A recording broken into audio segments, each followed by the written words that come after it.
was a brand new model called the Boeing 737 MAX 8. They didn't understand the danger that they were walking into.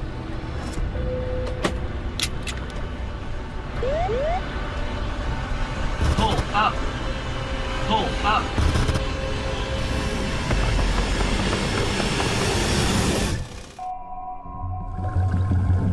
The plane had flown into the sea, at full speed.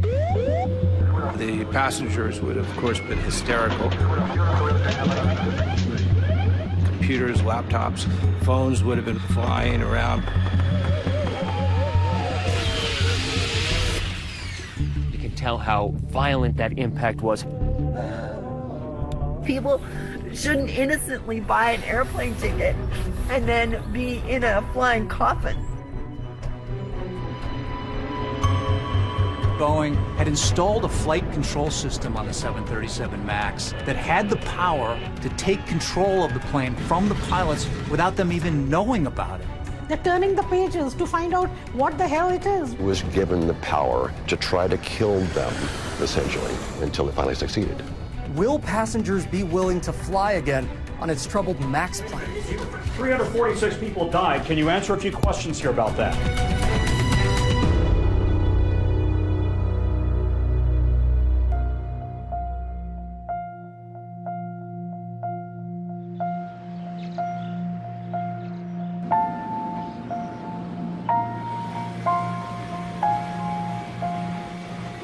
On a sunny March morning in Addis Ababa, the capital of Ethiopia, a truly remarkable group of passengers converged on Bola International Airport.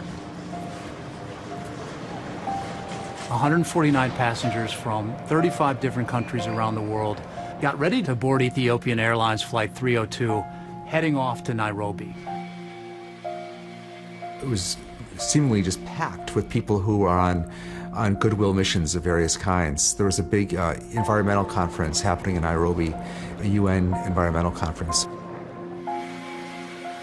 Amongst the 149 passengers were also 9 Ethiopians, and one of them was Tamru Mulu, who is a child protection advocate.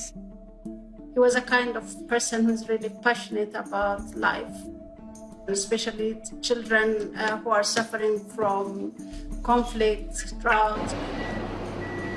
Also on that Ethiopian Airlines flight were 8 Americans, including 24-year-old Samia Stumo, who was raised on a Massachusetts farm by a family with a very strong tradition of activism. Samia had just started work for ThinkWell, which is a global healthcare organization. This was her first assignment. She was going to East Africa. She, at 24, had impressed them that they sent her instead of someone, a dozen years her senior. But not everyone on that flight was on a goodwill mission. There were also 2 brothers from California, Melvin and Bennett Riffle, on one last adventure together because Melvin was about to become a new father. Tell me how big this was for these 2 brothers to do this together. That was pretty remarkable. I thought so. I mean, No, I think so too. Yeah. I think it's rare that 2 brothers their age would stay close enough to want to travel with each other like that. Also on Ethiopian Air 302 that morning, a young Russian couple on vacation, Alexander Polyakov and his wife, Ekaterina. Они очень любили путешествовать. У них мечта была сразу, но они перво-наперво, как они хотели именно поехать в этот национальный парк в Кению, чтобы увидеть крупных кошек.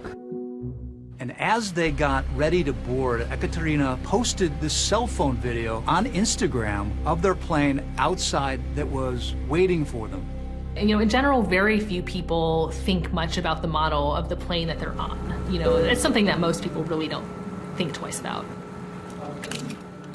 In fact, it was a brand new model welcomed into the Ethiopian Airlines fleet with a lot of ceremony just months earlier, called the Boeing 737 MAX 8. We are welcoming the state-of-the-art modern airplane, the 737 MAX 8. It was a groundbreaking move for Ethiopian Airlines to acquire this aircraft. fact that it was new, the fact that it uses the latest technology. Boeing had had a track record of success, and all expectations at the time were that the MAX would just be, the next big thing for the company. But it turns out this brand new plane had a secret, unknown even to the pilots. And when it was revealed, it would not just impact Boeing in shocking and unforeseen ways, but the entire air traveling community worldwide. Boeing is an iconic American company. They're known as the king of the sky. This is a company that's at the heart of American engineering and American manufacturing. For Captain Sully, celebrated for successfully landing his crippled plane on New York's Hudson River, Boeing has long been the gold standard for passenger aircraft. Boeing had a century-long history of engineering excellence, an effective culture, good leadership. There's a saying, and it stands today: if it ain't Boeing, I ain't going. It's affirmation that Boeing has had our back for decades. This is the 707, Boeing's prototype jet airliner, capable of speeds and altitudes which will revolutionize commercial air travel. The 707 launches in 1958, and right off the bat, it is a huge success for Boeing. And it just so happens to be the same year that Frank Sinatra releases Come Fly With Me. Come fly with me. It speaks to generations of people for whom getting on an airplane was something very special. And it was exotic, and it was desirable, and it was glamorous. Air travel became sort of the vogue. People would dress up to travel. Meals and flights were not a joke, something that people might look forward to. The 1960s were an extraordinary period for the company because of the 7 series of planes. 707 was the first successful jet. After that, Boeing just started building more and more, and the 727 came, the 737 came. And then they would do the 747. The so-called Queen of the Skies, the first jumbo jet. Boeing, from that point forward, was the premier maker of passenger aircraft. By the 1980s, Boeing is unmatched in terms of its power, its reach, and those 700s planes are it. The company was so important to our country's economy, in part because it was the largest exporter in the world. I mean, they manufacture Air Force One. I don't think you can get kind of any bigger than that. But by the 1990s, Boeing started to face truly stiff competition from this European consortium called Airbus. But up until that point, Boeing hadn't really taken them all that seriously. But suddenly, they're up and coming. They've really accelerated to become the only other, at this point, major global competitor to Boeing for commercial aircraft. In late 2010, Airbus comes out with this new model that really shakes up the industry and puts serious pressure on Boeing to innovate. The A320neo, a single-aisle aircraft that had new, more fuel-efficient engines that could fly farther and for cheaper. People want to fly direct, and to do that, you need smaller, more efficient planes. Boeing was focused on the wide-body world. Airbus beat them to the chase. The A320neo. Damned if they didn't wind up becoming their fastest-selling airliner. And then Boeing's like, well, wait, what are we going to do? Boeing comes up with what they think is this really smart plan. Instead of developing an entirely new plane to catch up with Airbus, they decide to take a shortcut and revamp a model that's already on the market, saving them a lot of extra time and money. That's when they said, okay, we can take another look at the next iteration of 737. There were new engines, larger, more fuel-efficient engines being added to this aircraft. Boeing calls this new model the 737 MAX, and they promise they're going to fly more people, it'll cost less money, use less fuel, and cost a lot less to operate. United Airlines says it has cut a new deal with Boeing to build 150 737s for its fleet over the next 10 years, giving the aircraft manufacturer a leg up against its main competitor, Airbus. The Boeing 737 MAX was the fastest-selling airliner in Boeing history. Another ball out of the park for Boeing commercial aircraft. You've got United and American and Southwest all lining up to buy it, along with 70 other buyers around the world. One of the big customers early on was a young budget carrier in Indonesia called Lion Air. It was a huge deal. Tonight's Money Matters, Boeing has finalized its biggest sale ever, a $22 billion order from Lion Air of Indonesia. The 737 MAX 8 had been flying for 17 months without any incident, but then in October of 2018, suddenly, out of the blue, an alarming problem developed with one of Lion Air's brand new MAX planes. They don't realize that there's something in it that could potentially be hazardous and something that pilots and co-pilots are not familiar with. All of us are screaming like we are in a roller coaster. To be honest, I think this is my last flight and this is my last day.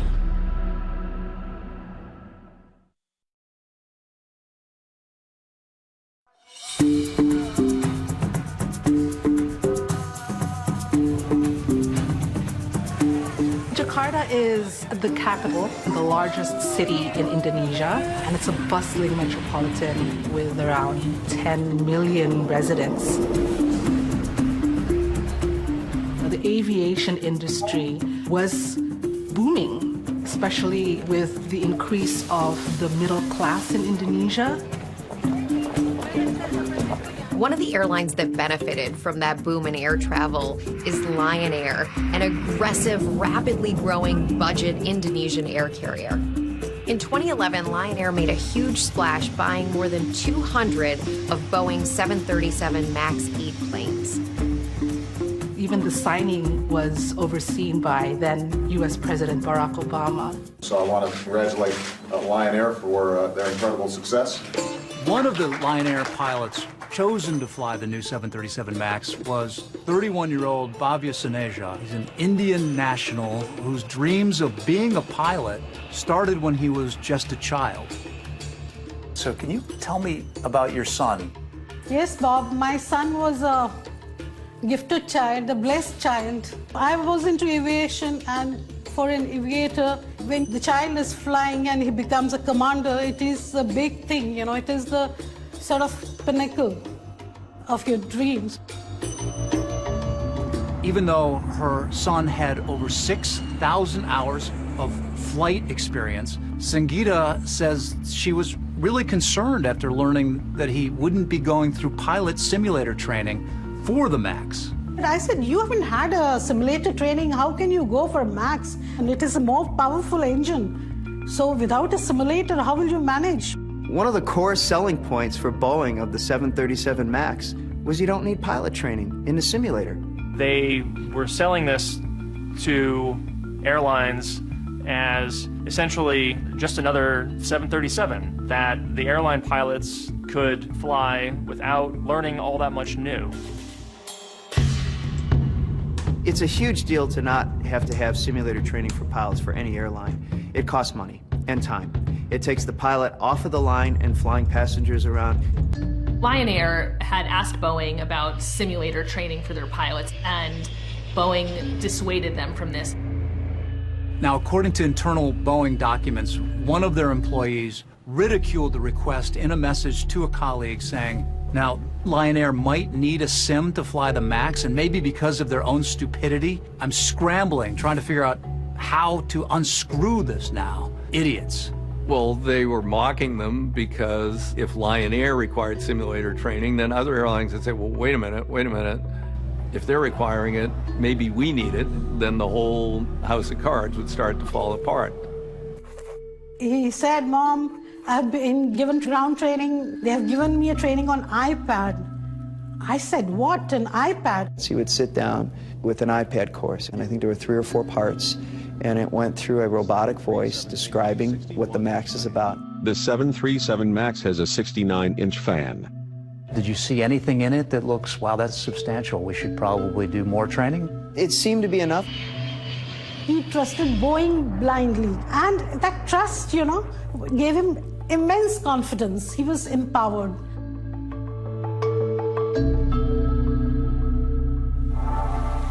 In October of 2018, Lion Air had a handful of the new 737 MAXs in its fleet, and one of the aircraft was going to be departing from Bali with the crew and passengers. Me and my colleague in office, we went to Bali about October 2018. Bali is amazing for holiday, especially in Asia. Lion Air flight JT043 was scheduled to take off from Bali to Jakarta. The flight was quite full of passengers, and most of them are local or domestic tourists like me. It's around 7 or 10 minutes after the takeoff, the flight suddenly feels like a fall down. It was a dive, a steep drop, 200 feet, and it wasn't something that was just caused by turbulence. All of us are screaming like we are in a roller coaster. How many times did it go up and down? Up and down 4 times. 4 times? Yes, the flight attendant who was sitting in the back, they could feel it up and down in extreme way. When an aircraft is pitching aggressively downward like this aircraft was, and it may feel as if your stomach is coming up into your throat, basically, but then comes the positive G's. It'll squash you down into your seat.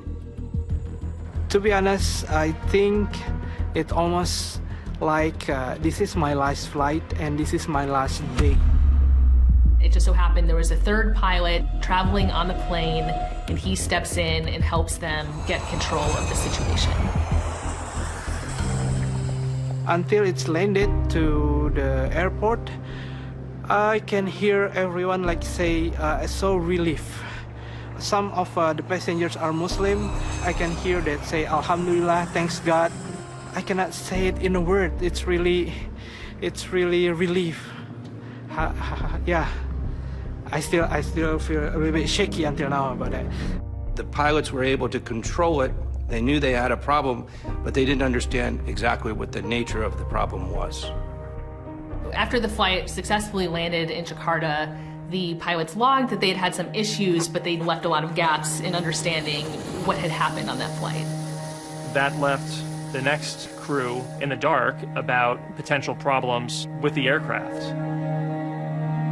The very next day, Captain Suneja is assigned to an early morning flight out of Jakarta on that same 737 MAX, but he was given an incomplete report about what happened to that plane the previous night. These are 2 different flights, but the same exact plane. So it's something that spells disaster.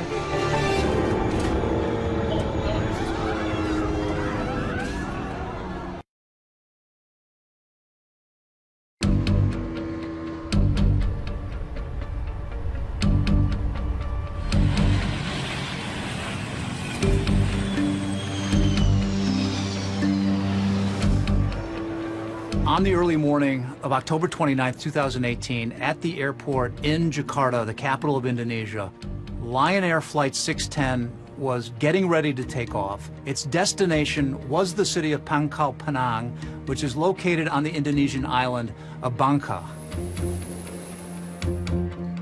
There was 189 people on board, 181 passengers, 2 pilots, and 6 crew members. One of the passengers was Miss Fiona Ayuzan. She was a businesswoman, 29 years old. She was flying back to Bangka for work. Bawain kopi ya Pak, gitu. Karena saya suka kopi Bangka. Pas pulang ke rumah, Mama bilang sekolah yang benar, terus dikasih uang jajan. Terus kalau besok paginya udah nggak ngeliat, soalnya udah berangkat duluan mamanya.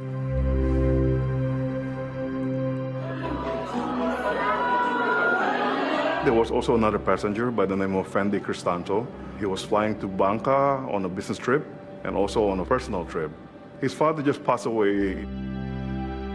Karena dia mau mengikuti sembayang bersama dengan keluarganya untuk sembayang orang tuanya. Pulang mau ngikutin sembayang yang ke-21 hari. One of the passengers shot some video as they were boarding the flight, No one on board, including the pilots, had any idea that this very same plane suffered a near catastrophe in the air just the previous day. And on that video, you can see the brand new 737 MAX out the window.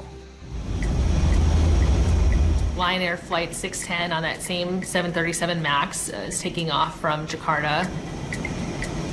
Very shortly after the flight takes off, the pilots are struggling with the plane. The stick shaker pops off. It is loud and it is rattling in the captain's hands. There are a cacophony, a tidal wave of other distracting alerts. Airspeed disagree, altitude disagree. Pull up, pull up.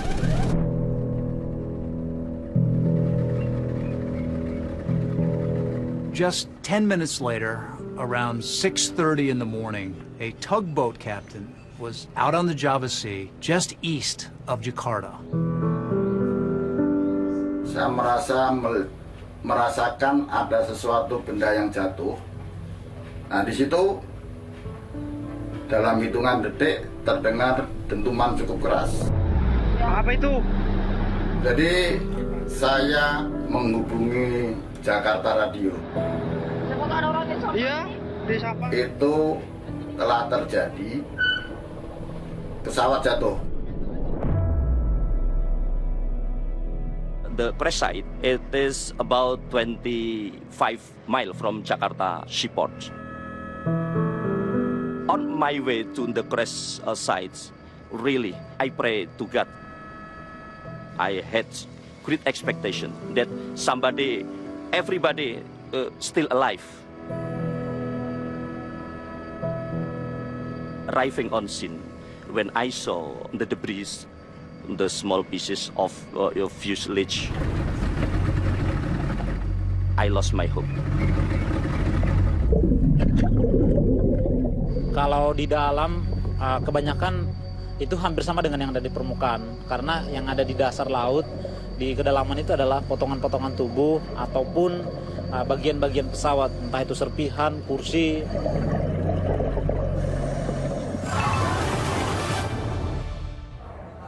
Presiden Direktur Lion Air Edward. When news of the crash broke, I immediately flew in from Beijing, where I was based at the time. So the sun has just gone down, and you can see all the police officers along this dock. After arriving in Jakarta, our team headed out straight to the docks where the wreckage from the plane was being brought in. Whether it crashed or what happened, we still don't even know. But these crews have been pulling up and carrying out debris piece by piece. By the next day, the family members of the passengers were gathering and anxiously really waiting for word on whether their loved ones had survived the crash. Among the family members that I got the chance to talk to was the wife of that passenger who took that video of himself boarding onto the Lion airplane just minutes before it crashed. Your husband actually was taking video of the others getting on the plane when he got on? Yeah. Yes. Can you show that to us? Well, these are a lot of the other passengers that were on the plane? Yeah. Is there still some hope that there are survivors? Yeah, we do believe that God still control, and we still have some hope that they can find him alive. It was clear pretty quickly that the plane had flown into the sea, at full speed, and came apart with such force that there was no way anyone could have survived. Berdoa buat cepet ketemu gitu. Berdoa biar tetap selamat, tapi nggak selamat gitu. Karena benar-benar saya merasa kehilangan. Hubungan antara Fiona dengan ibunya ini sangat dekat. Nah, begitu mendengar kecelakaan itu benar-benar down sekali. Benar-benar shock, down. Jadi satu hari setelah pesawat jatuh, mendengar kabar ibu yang meninggal.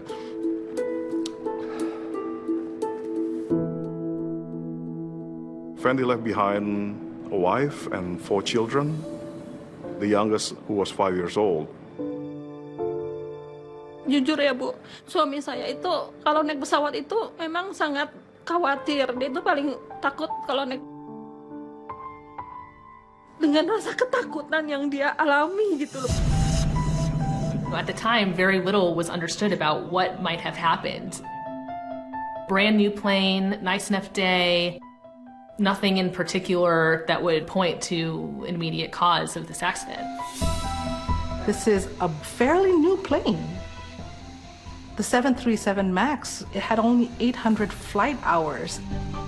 But it turns out there was a hidden danger on that plane.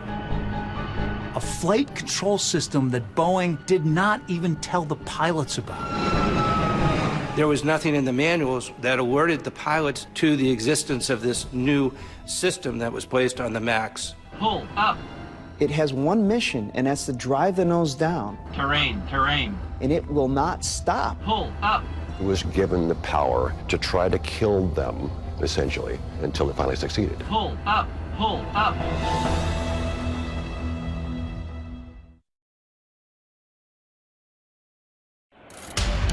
Devastating plane crash in Indonesia. Lion Air jet with 189 people on board fell into the sea minutes after takeoff, leaving no survivors. So far, 24 body bags have been delivered. The jet was a new Boeing 737. I gotta say, my first thoughts were, boy, it's a brand new airplane. It must have been bad maintenance, or it must have been pilot error. A lot of Indonesians initially just saw that this was Lion Air's fault. ABC's David Curley has the story. Good morning, David. George, the real thing that we need to find are those two black boxes, which will yield a lot of answers to all these questions. The National Transport Safety Committee found the flight data recorder on the 1st of November. It was just only 3 days after the crash.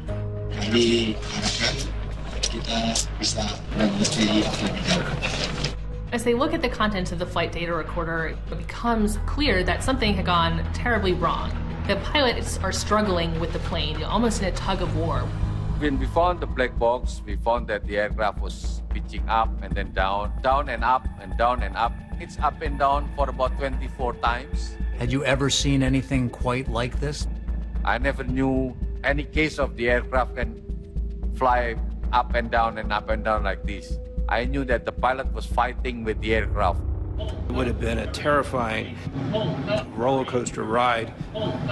During that time period, the passengers would have, of course, been hysterical. Things would have been flying in the cabin. Computers, laptops, phones would have been flying around. People would have been screaming. It was a clear weather, so they could see the sea. And I think it will be very scary for everyone in the cabin to see outside, to feel the speed.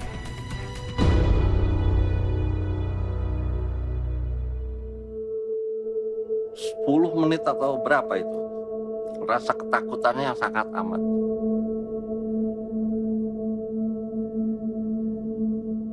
Saya yakin saat itu dia sangat takut sekali, Bu, dengan pesawat yang goyang seperti itu. Saya bisa ngerasain juga.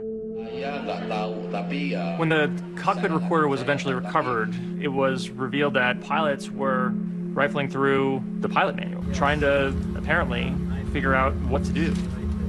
They're turning the pages to find out what the hell it is, why the aircraft is going down. They start shouting about which procedure should do. They knew that they were having serious problems and they just screamed in the name of God. That point of time, that only pain he must have felt was the sense of failure, that he's not able to save others, except that he was a brave child, you know.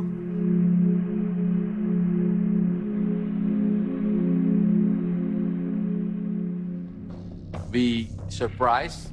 It's very strange that the aircraft doing that way. Then we asked Boeing what kind of system that may create this way. What Boeing revealed to investigators came as a complete surprise. It turns out that Boeing had installed a flight control system on the 737 MAX that had the power to take control of the plane from the pilots without them even knowing about it. The program was called MCAS. MCAS, Maneuvering Characteristics Augmentation System, and that this system, under certain circumstances, can trigger in such a way that it will cause the airplane to nose down.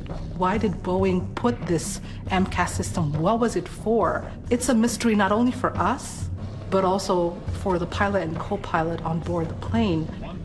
So the reason they put MCAS on the airplane was because they put these brand new huge engines on an old airframe. In order to have sufficient ground clearance, they moved the engine further up above the leading edge of the wing and further forward, and that changed the way the airplane flew. And this effect of the engines came in and the airplane starts to want to pitch up all by itself. The idea was to provide something that would offset that pitching moment or causing the nose to come up. When the plane computers think the plane is in danger of a stall, so in very basic terms, MCAS pushes the plane's nose down by automatically triggering the rear horizontal stabilizer. So the MCAS is there to correct what MCAS thinks is wrong. Right. The pilots have no idea why this plane is going down against their will, Yes. so they tried to fight it back. Yes. One of the most fundamental muscle memory things about knows how to do. If the nose goes down too far, you pull it back and you trim. And this battle goes back and forth a couple of dozen times. So it was MCAS, it was the computer against the pilot. Yes, and the way MCAS was designed, it was given the control authority to do it as many times as necessary. In other words, it was given the power to try to kill them, essentially, until it finally succeeded. Boeing's revelations about the MCAS system and what caused it to activate on the Lion Air flight in the first place would cause an uproar in the pilot community, and it would all lead to a secretly taped meeting where Boeing was recorded telling pilots that MCAS was being fixed. Those are going to be relatively straightforward software changes that we expect to be done in a fairly short period of time. We want to make sure we're fixing the right things. But while that was happening, the plane would continue to fly. They were rolling the dice with the lives of the global traveling public.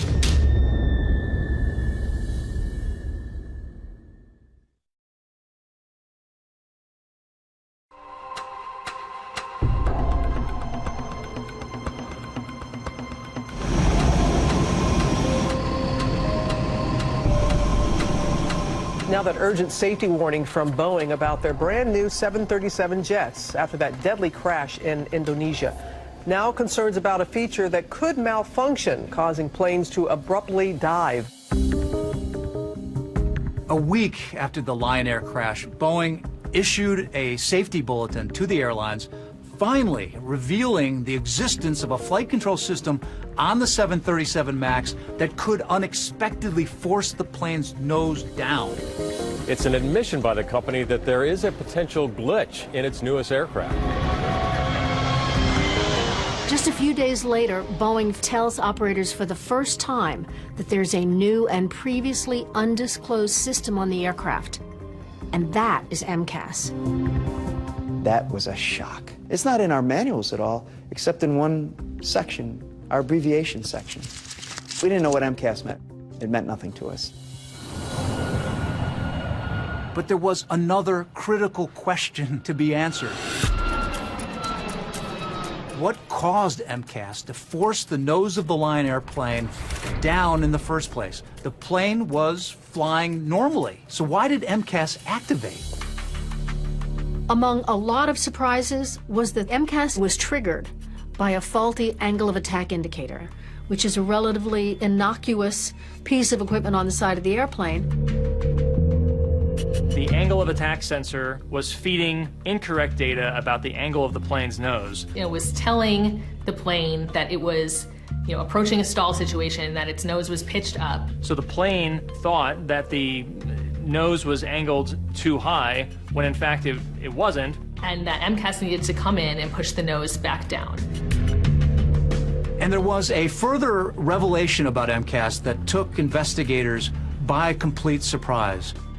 Even though there are two angle of attack sensors on the 737 MAX, MCAS only relied on one of them. It's a lack of redundancy that appears to my mind to be unacceptable in airplane design, because the AOA indicator is susceptible to damage. It's not a robust piece of equipment. A single point of failure hooked to a safety critical system, you just don't do that. It's crazy. The bottom line here is the 737 MAX is safe, and the safety is a core value for us at Boeing.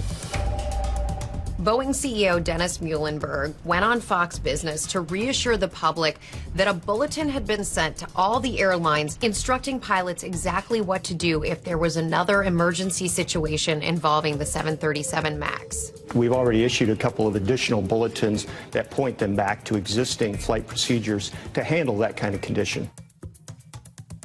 So Boeing is telling the pilots that one of their options is to simply turn off the power supply to the electric motor on the stabilizer. That's the, the piece that pivots up and down and controls the nose of the aircraft. Boeing pointed out that the pilots on that previous Lion Air flight who overcame a mid-air emergency involving MCAS had followed the appropriate procedure by turning off power to the stabilizer. That was a step the pilots on the fatal flight did not take. And that was perceived to be an indirect way of blaming the airline and blaming the pilots without also acknowledging design shortcomings of the system. It emotionally tore me apart, as if I was blamed for him being the pilot. I was blamed for killing all the people, mothering a son who could not take care of his passengers.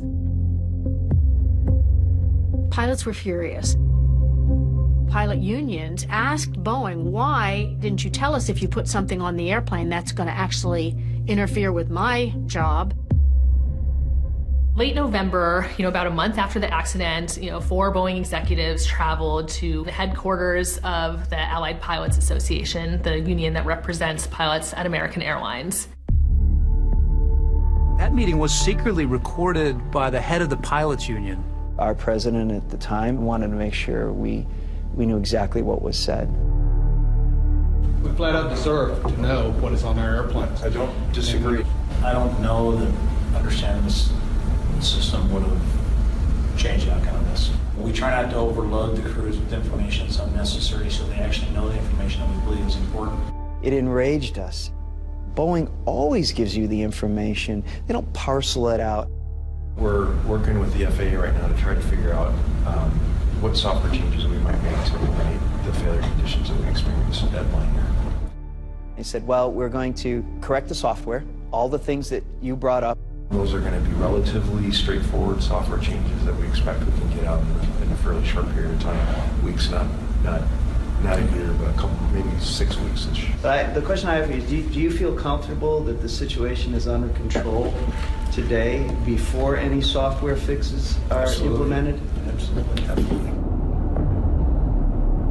They were taking a gamble with keeping that in the air. They had such a big bet on the 737 MAX. They had staked their reputation, they had staked their financial future on it. 4 months after that Lion Air crash, the 737 MAX is still flying all over the world.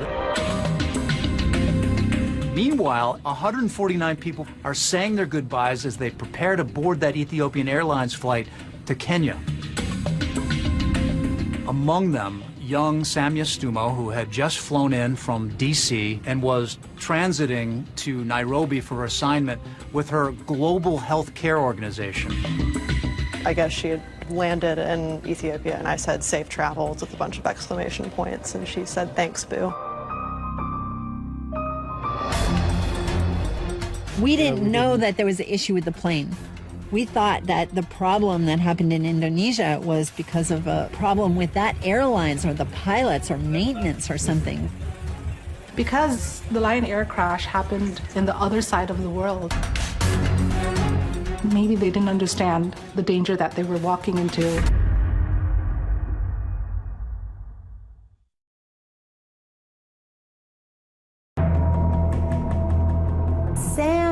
Samia, where are you? Where are you, Samia? Boeing killed my daughter. We're not afraid of anybody. The bottom line here is the 737 MAX is safe. Pull up. We flat out deserve to know what is on our airplanes. The nose is pointing down, and it's over. Boeing 737 MAX 8 crashing to Earth just 6 minutes after takeoff. There was not a plane there. There was a hole in the ground. The pilots have no idea why this plane is going down against their will. Pilots were furious.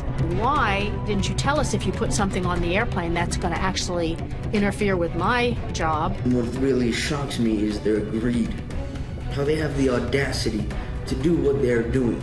You're not the person anymore to solve the situation.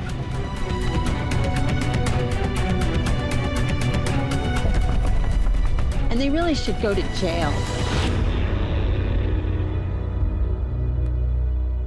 Named Samya.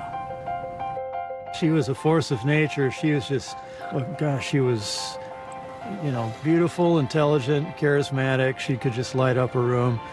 But around here, you know, she raised pigs. She would sell the meat to the neighbors. If she decided you needed to buy her pork, you were going to buy her pork. Samya very much absorbed the family ethic, that you are supposed to use your time well, you develop your skills. She became very good at her instrument, which for her was cello.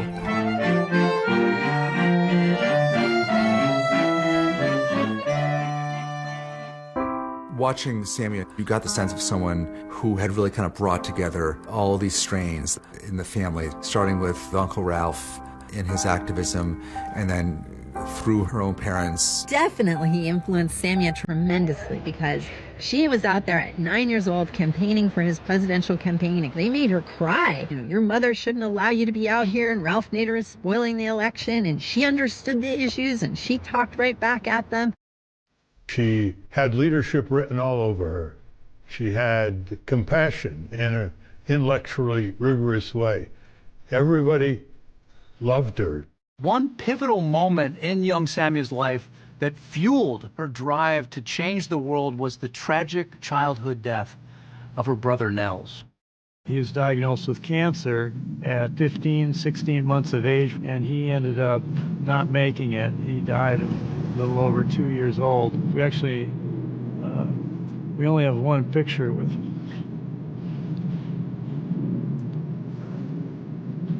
with all 4 kids.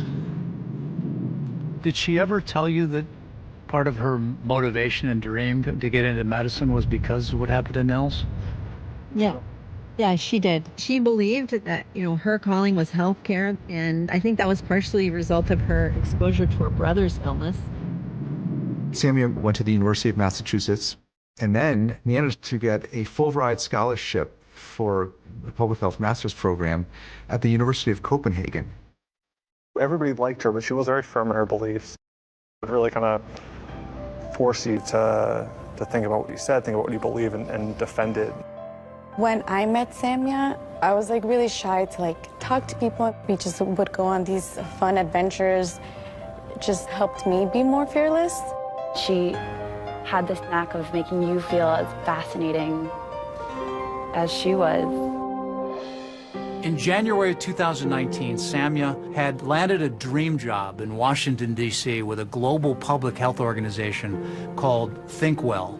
Just a few months into her new job at ThinkWell, Samya gets her first assignment to go overseas. They were going to send her over to East Africa in March of 2019, where she was going to help set up some new offices. This is the kind of thing that a relatively seasoned person is usually put into, and someone like Samya, without much experience in this, we were just so blown away by her that we felt that she had the acumen to be able to figure this out. As Samya got ready for her Africa trip, perhaps the last thing on her mind was the tragic crash in Indonesia just a few months earlier of a Boeing 737 MAX plane, killing everyone on board. And now we're going to turn to that chilling report about the Lion Air crash. From the moment the flight took off, pilots fought a tug-of-war with an automated system that repeatedly pushed the jet's nose down. After the crash, concerns had been raised about a new flight control system Boeing had installed on the plane called MCAS. Maneuvering Characteristics Augmentation System. This system, under certain circumstances, can trigger in such a way that it will cause the airplane to nose down, independent of the pilot's judgment. It turns out there was a defective sensor on that Lion airplane that accidentally triggered MCAS to activate and caused the plane to repeatedly go into a dive before it finally crashed. After Lion Air, there was not a lot of urgency. I think it was sort of easy to dismiss it as a one-off. I would say it pretty quickly faded from view for the majority of the traveling public. On March 10th, 2019, Samia left D.C. for Addis Ababa, Ethiopia, where she would be transferring to another plane on her way to her assignment in Kenya. So there's 149 travelers from around the world, and they're about to get on the newest Boeing airliner, the 737 MAX. They have no idea of the danger.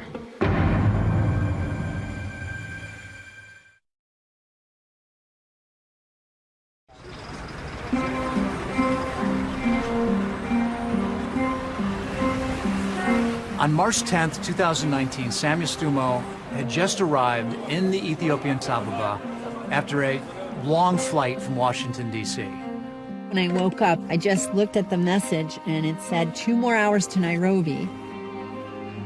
There were 149 passengers on that flight from 35 countries, most of them heading to Nairobi for a UN conference.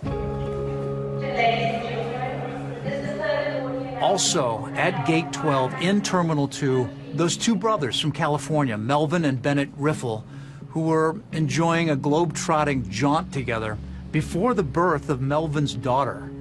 When we said goodbye, he gave me a kiss and gave me a kiss on the stomach for Emma, you know, and he was all excited but nervous.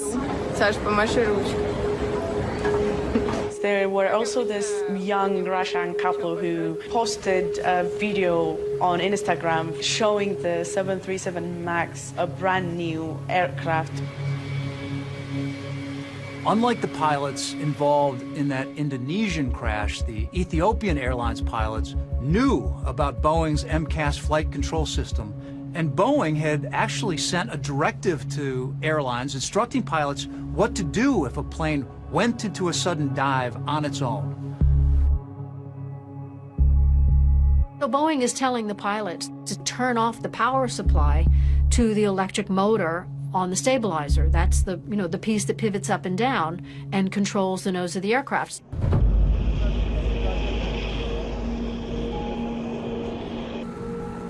It was a bright Sunday morning. The plane took off at 8:30.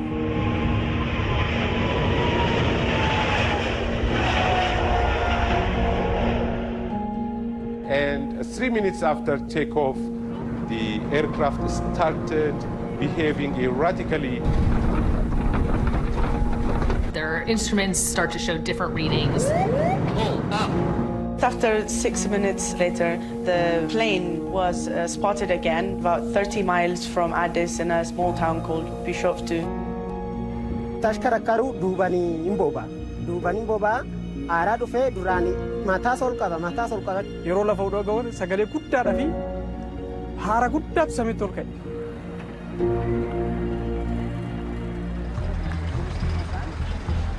Immediately drive to the Ethiopian Airlines compound. There were family members, people were crying and some of them holding their head, and it was so horrifying to see them. An hour earlier or something, I talked to him and it just didn't feel right. I don't know, I was trying to deny that it happened or it's true or somehow he has been spared. We start in Ethiopia where around 157 people are feared dead after a plane crashed early on Sunday. Within, I think it was 2.5 hours or 3 hours, we were on a plane headed to Addis Ababa. This dirt road takes you to the field where that crash site is. So finally, after almost 3.5 hours, that we arrive at the crash site, and it's splayed out in the fields. Right next to the debris field, you have the smell of jet fuel intermingled with the smell of death. And you can see those workers picking through everything, trying to ensure that they don't miss any key parts of the plane. The plane came down at such an enormous rate of speed, basically as fast as a cruise missile flies, that it essentially disintegrated into that hole. You can tell how violent that impact was, how shredded these metal components are. But you also have to remember that there is more difficult work here for a lot of these workers here, and that is dealing with the people who are on these planes. And everywhere you go, you see shredded bags and personal effects.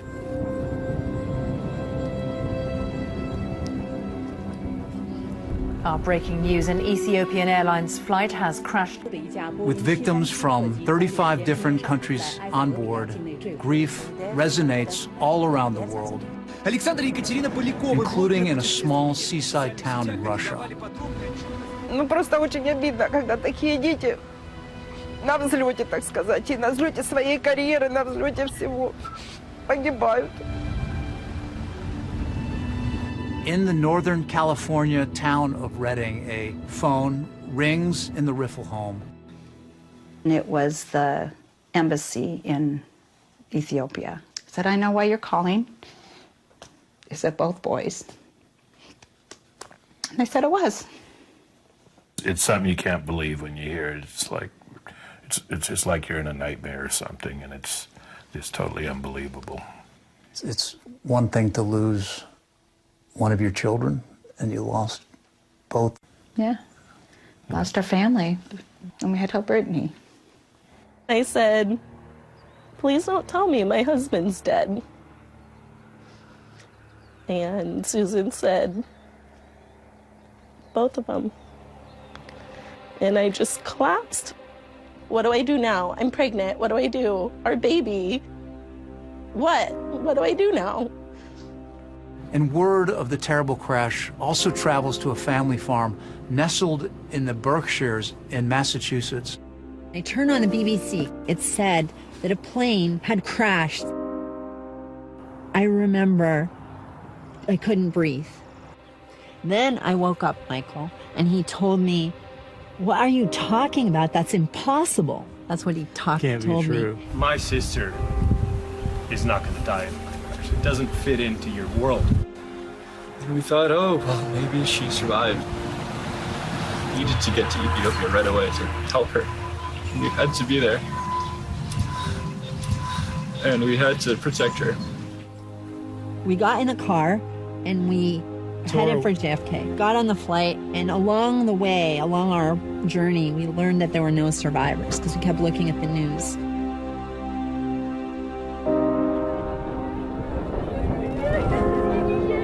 Like Nadia and Michael, many grief-stricken families made their way to the crash site, desperate to find any trace of their loved ones. You know, there was not a plane there. There was a hole in the ground. Anybody able to find the body remains? There was nothing bigger than a femur bone. The black box data now in the hands of Ethiopian officials. As the investigation continued in the cause of the crash, there was a question on many people's minds. Would Boeing 737 MAX plane be implicated in a fatal tragedy again?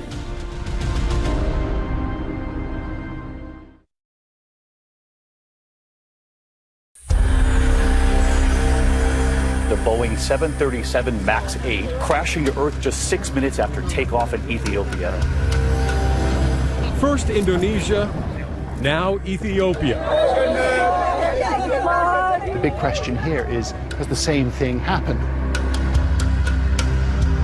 The flight data recorder and the cockpit voice recorder were recovered the next day, and it didn't take long for investigators to conclude that there were similarities. The faulty angle of attack sensor triggered the activation of MCAS right after takeoff, and that is almost exactly what happened on the Lion Air aircraft. what was heard on the cockpit voice recorder, the first officer saying, pitch up, pitch up, pitch up, while the MCAS was kicking and nosediving the aircraft. It was so difficult for them to keep the aircraft under control. Despite similarities between the two crashes, this time there was a huge difference. Not only the Ethiopian Airlines pilots knew about MCAS, they also followed Boeing's instruction on how to disable it. The crew performed all the procedures repeatedly provided by the manufacturer, but was not able to control the aircraft. This was actually pretty shocking because Boeing had been suggesting that overcoming an erroneous MCAS activation was pretty straightforward. If that was the case, why did this second accident happen? To better understand why those pilots could not recover control of the plane, we asked two experienced American Airlines pilots and members of the Allied Pilots Association to take us through what might have occurred in that Ethiopian Airlines cockpit based on information from the black boxes. So in here, what will we see? In this airplane, while it is not a MAX, the displays are very similar, but what's unique about the MAX in this case is the MCAS. I'll be kind of simulating the MCAS with my electric trim switch to show what the MCAS would be doing. So now we're going to take off from the capital of Ethiopia, Addis Ababa, heading to Kenya. Yep. Shortly after the takeoff, faulty data from the plane's angle of attack sensor triggers a myriad of false alerts in that cockpit. Seconds after you take off. Altitude disagree, airspeed disagree. The stick shaker is shaking continuously, very loud. This will not stop throughout the entire flight. In the middle of all these distractions, MCAS suddenly activates. MCAS is firing. Starts to push the nose down. I'm pulling back, and then I trim up, get a little bit of trim up on it, and the MCAS kicks in again. The MCAS is more powerful and fast than what the pilot can do, so it'll always win more. It was at this point that the Ethiopian Airlines pilots followed Boeing's instructions and cut off electronic power to the stabilizer in the plane's tail. So you realize that MCAS is not working. But the problem now is that the nose is so far down, they're having trouble holding it back, yeah.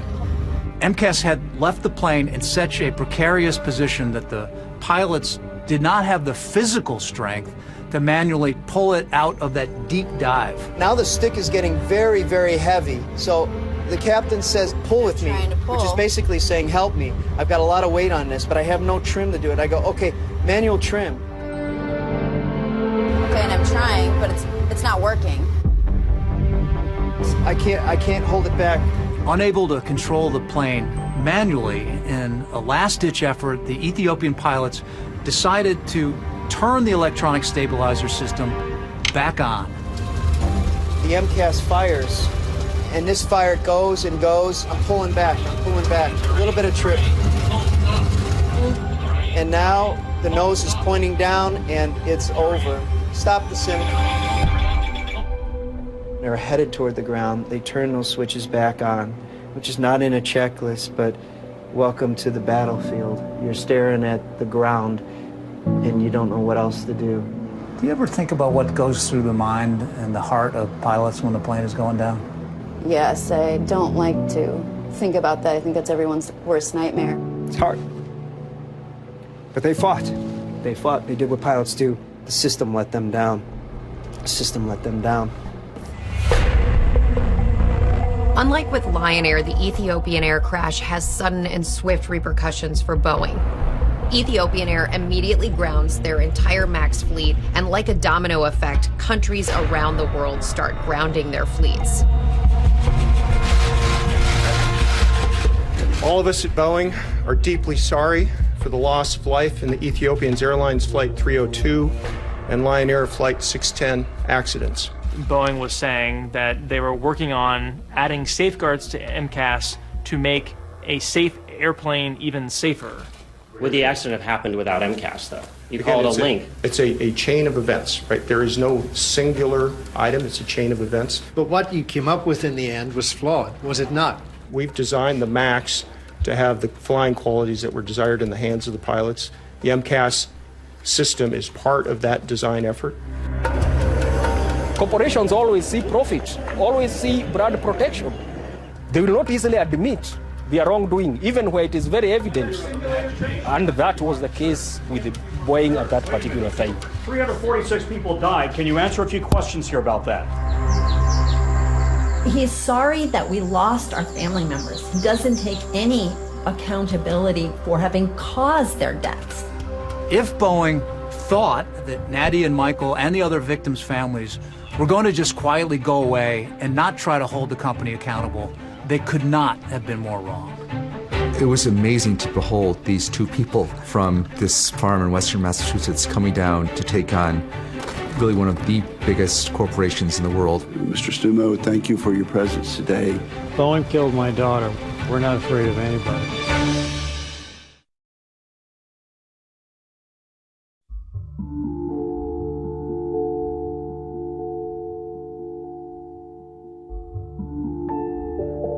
In the fall of 2019, Nadia went back to Ethiopia. After months of digging and searching, workers had actually been able to find some remains from the crash. And Nadia brought back those remains, and they actually included some artifacts. We got back Samia's business journal, which talks about her plans. We got back her passport. This is a business blouse that she took with her, and it all smells of jet fuel. They fill the room with the smell. I mean, to me, it's a smell of death. I don't want other mothers and other families to go through this. I don't want them to be trying to hear their daughter's voice and, wonder what you would say to them. So that's why it's important to work on the aviation safety. Because people shouldn't innocently buy an airplane ticket and then be in a flying coffin. While Nadia and her husband Michael were consumed by grief, they were able to quickly turn their anguish into action against Boeing. The family of Samia Stumo shares their pain so that others don't feel the same. Michael and Nadia fly to Chicago and file the first lawsuit against Boeing by an American family. I want her death not to be in vain. I don't want anybody else to die. Nadia and Michael, along with more than 100 other families of victims around the world, alleged that Max had a defective design and that Boeing issued inadequate warnings about the plane, something that Boeing denies. This is going to go down as one of the most callous, deliberate efforts to keep a product in the public domain for the wrong reasons. What really shocks me is their greed. I don't know how they can still, sleep at night. But there was a second front in Nadia and Michael's battle against Boeing. They and the other families were determined to take part in the congressional hearings into what went wrong with the 737 MAX and make sure that another crash never happened again. We have 3 generations of farm advocacy in my family, and Nadia, of course, has, Ralph Nader and her family and that advocacy. People should not fly this plane if it's ungrounded. My uncle said to us practical things. To never settle for staff, always go for the top. Like it's cruel irony. Samia's family knew how to do it because it's a very complicated system to navigate, and it's a fight. Nadia has really been, I think, a principal support for many of the other families out there, while Michael is pursuing the more, what's the fix and what went wrong. As we go forward, this committee will leave no stone unturned. We kept saying you can't just have the bureaucrats and the engineers and the pilots. It's all about the families. Today, I speak not only with my voice, but the voices of my departed family. Paul Girogi testified. And he had lost his entire family. I think about the last 6 minutes a lot.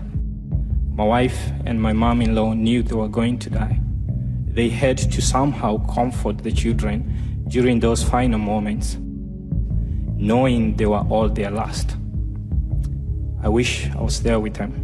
At the congressional hearings, there was some talk that foreign pilots failed to respond appropriately.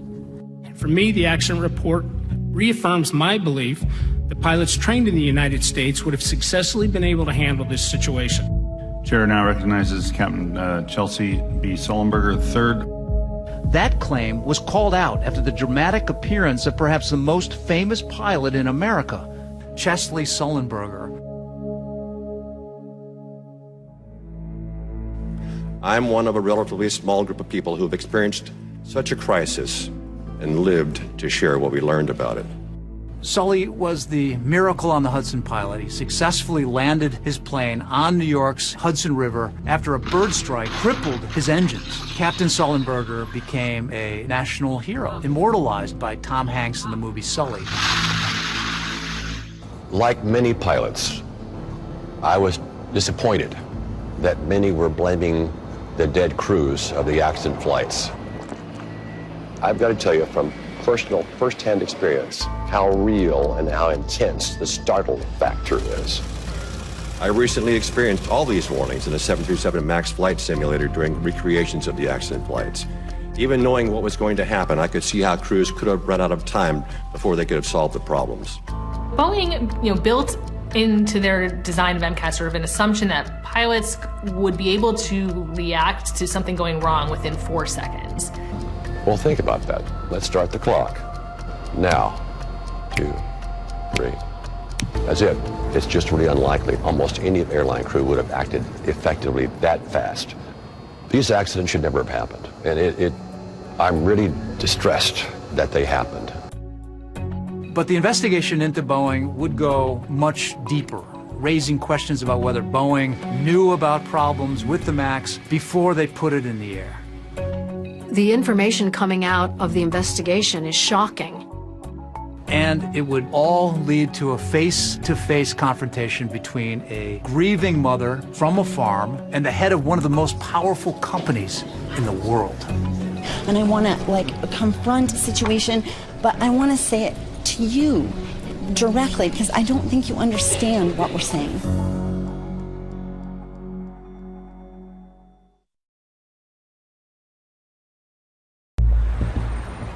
Things that are coming out of the investigation are shocking about what Boeing knew and what it was saying internally.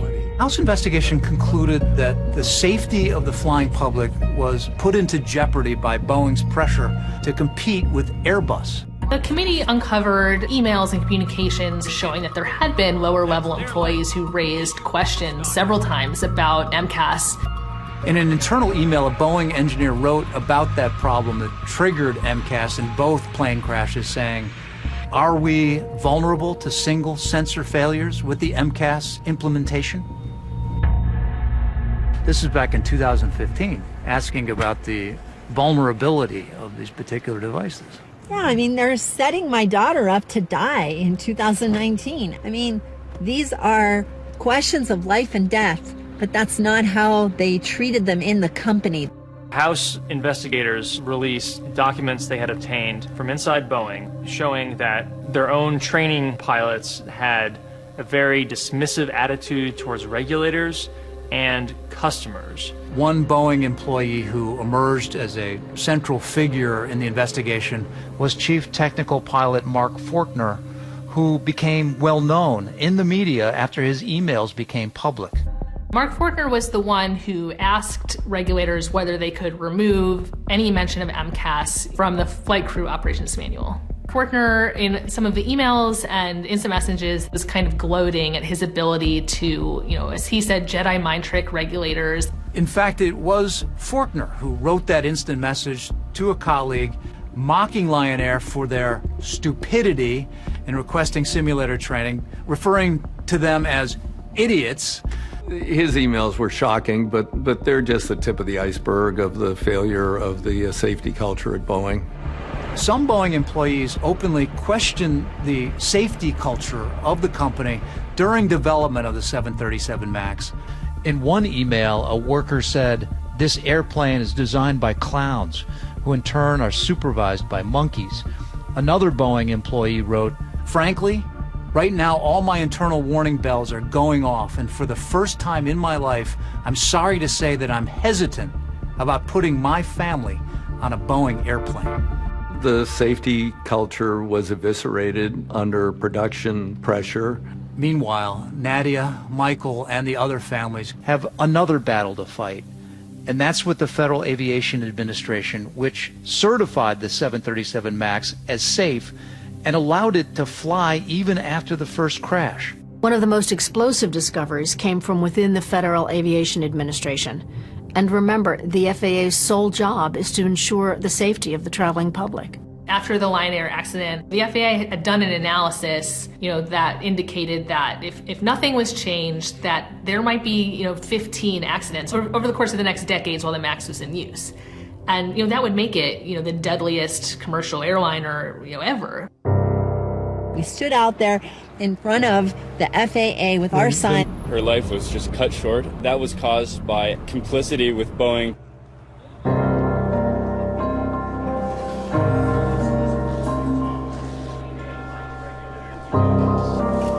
For the first time, and on tonight's one-year anniversary of the first 737 MAX crash, Boeing CEO Dennis Muilenburg faced Congress. For Nadia, Michael, and the other families, the person they really wanted answers from was the man in charge of Boeing. When Dennis Muilenburg comes to Washington to testify, it's a really big moment. I've met with the families, but they keep faces of their loved ones in people's minds. They're not going to be forgotten. I too would like to acknowledge the families that are here with us today.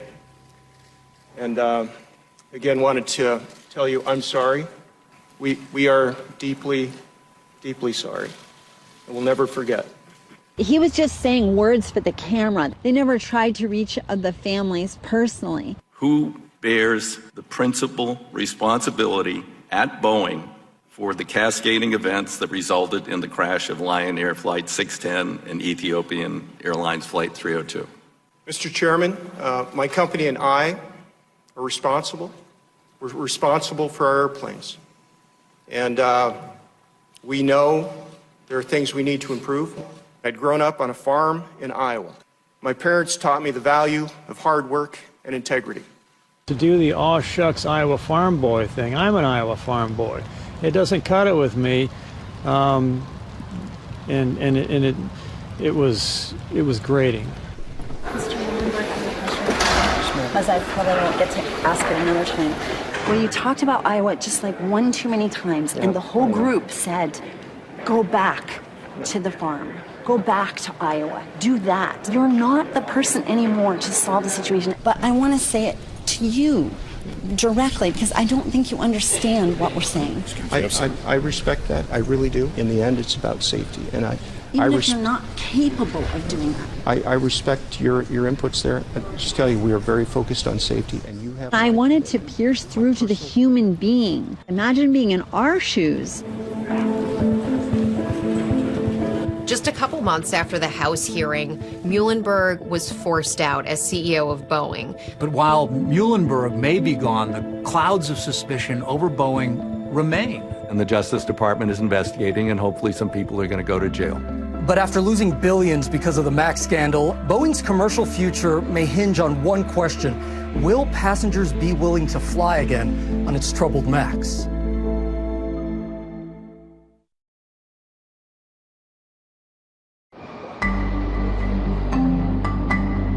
The Justice Department has launched a criminal investigation into the plane's development. The government opened a criminal probe. The investigation is focused on whether Boeing withheld information from regulators. The Justice Department would not talk to us about the criminal investigation, but sources have told 2020 that at this point, agents are looking hard at one former Boeing employee in particular, Prosecutors at the Department of Justice were focusing on building a case involving Mark Faulkner, the former chief technical pilot for the 737 MAX. Faulkner's attorney did not respond to our repeated requests for comment, but has stated in the past that as a pilot and Air Force vet, he would never jeopardize the safety of other pilots or their passengers. He was part of the culture of concealment, but it certainly does not end with him. There's a lot of people much higher up in the food chain in Boeing who were involved in this. They really should go to jail. I mean, people who are responsible for decisions which kill other human beings should be personally responsible.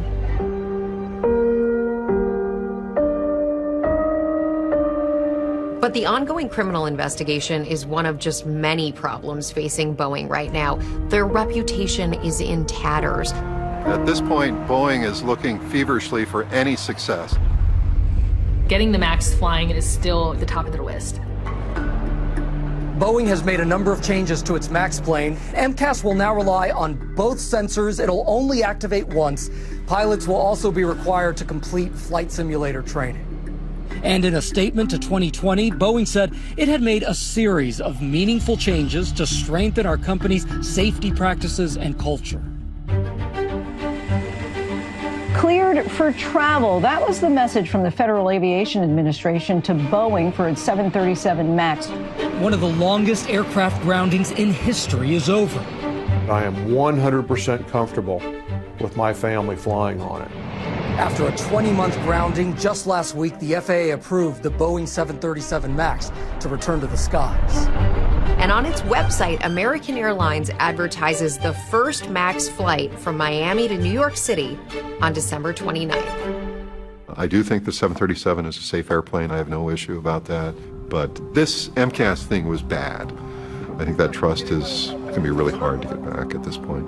Neither of us would ever get on the 737 MAX, and we will warn every single person we know to make sure that they don't fly on a 737 MAX.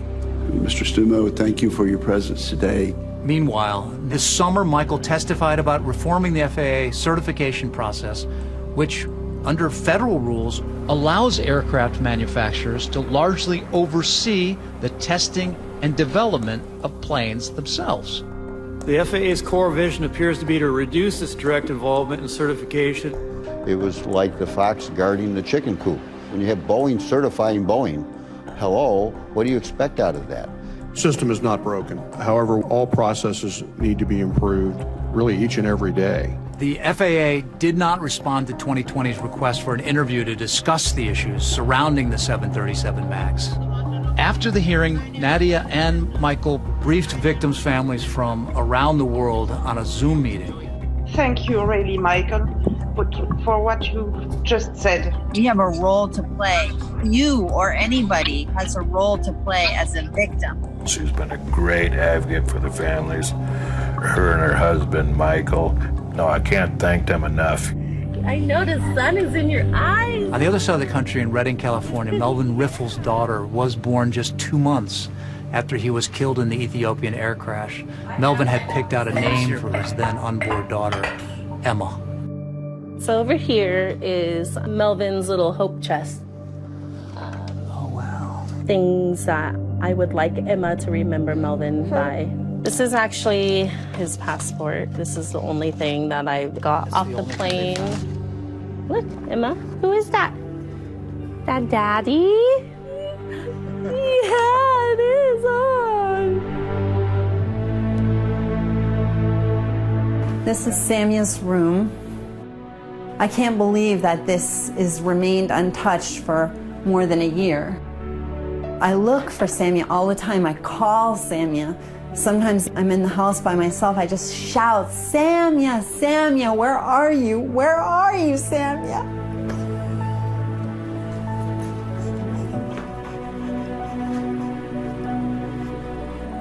But Boeing took her, and I wish I could trade places with her. She deserved to live, and the world deserved to have Samia. I know she would want her family to fight that other people not die. Sammy just wants people that are wronged to be righted. Detectives immediately challenged this narrative, pointing out that an accidental car crash does not explain the extensive blood spatter on the headboard and walls, nor does it explain the bloody handprint on the pillow. Under continued questioning, Carlo abandoned the accident story and admitted to the horrific truth. He had gone to the cottage with the intent of forcing himself upon Nancy. He entered her room, assaulted and raped her, and then, fearing he would be caught, held a pillow over her face for several minutes, until she stopped breathing. The interrogation then turned to the most critical question for Nancy's family. Where was she? Carlo expressed a desire to lead them to her remains. He was placed in an unmarked police vehicle and directed detectives due east out of Paso Robles, traveling for over an hour into the remote, arid landscape of the Carrizo Plain near the border of Kern County. The search in the fading light was tense and difficult. The topography of the Carrizo Plain is vast and uniform, covered in dry brush and low grass. Carlo grew confused, guiding detectives to several incorrect locations as anxiety mounted. But at one stop, Detective Cole looked out across the terrain and noticed a small, unnatural circle of rocks stacked together. When asked if those were the rocks, Carlo fell to his knees and began to weep. Underneath the rocks, investigators discovered Nancy's remains. The local wildlife had scattered some of the bones, but her skull and major remains were recovered. The discovery brought a profound sense of grief to the search team, combined with the deep anger that Carlo had left this vibrant, beloved woman in such a desolate place without even the dignity of a proper burial. The slow plea and the enduring legacy. Following the recovery of Nancy's body, Carlo wrote a letter of apology to her, children and grandchildren, as well as to his own family before being officially booked for murder. The legal proceedings, however, faced one final hurdle. Carlo's defense attorney filed a motion to suppress his recorded confession, arguing that because Carlo was a native Spanish speaker, his Miranda warnings should have been administered in Spanish. The prosecution successfully demonstrated that Carlo possessed an excellent command of the English language, frequently speaking English with his wife and employers, and had clearly indicated his understanding of his rights during the interview. The judge denied the motion to suppress. Faced with the prospect of a trial and the potential for a death sentence, Carlo opted for a legal procedure known as a slow plea in January of 2022. Under this agreement, the defense waived a jury trial, allowing the judge to review all the written evidence, recorded interviews, and jail phone calls, while preserving Carlo's right to appeal. The judge found Carlo Fuentes Flores guilty of first-degree murder with the special circumstance that the murder was committed during the commission of a rape. He was sentenced to life in prison without the possibility of parole.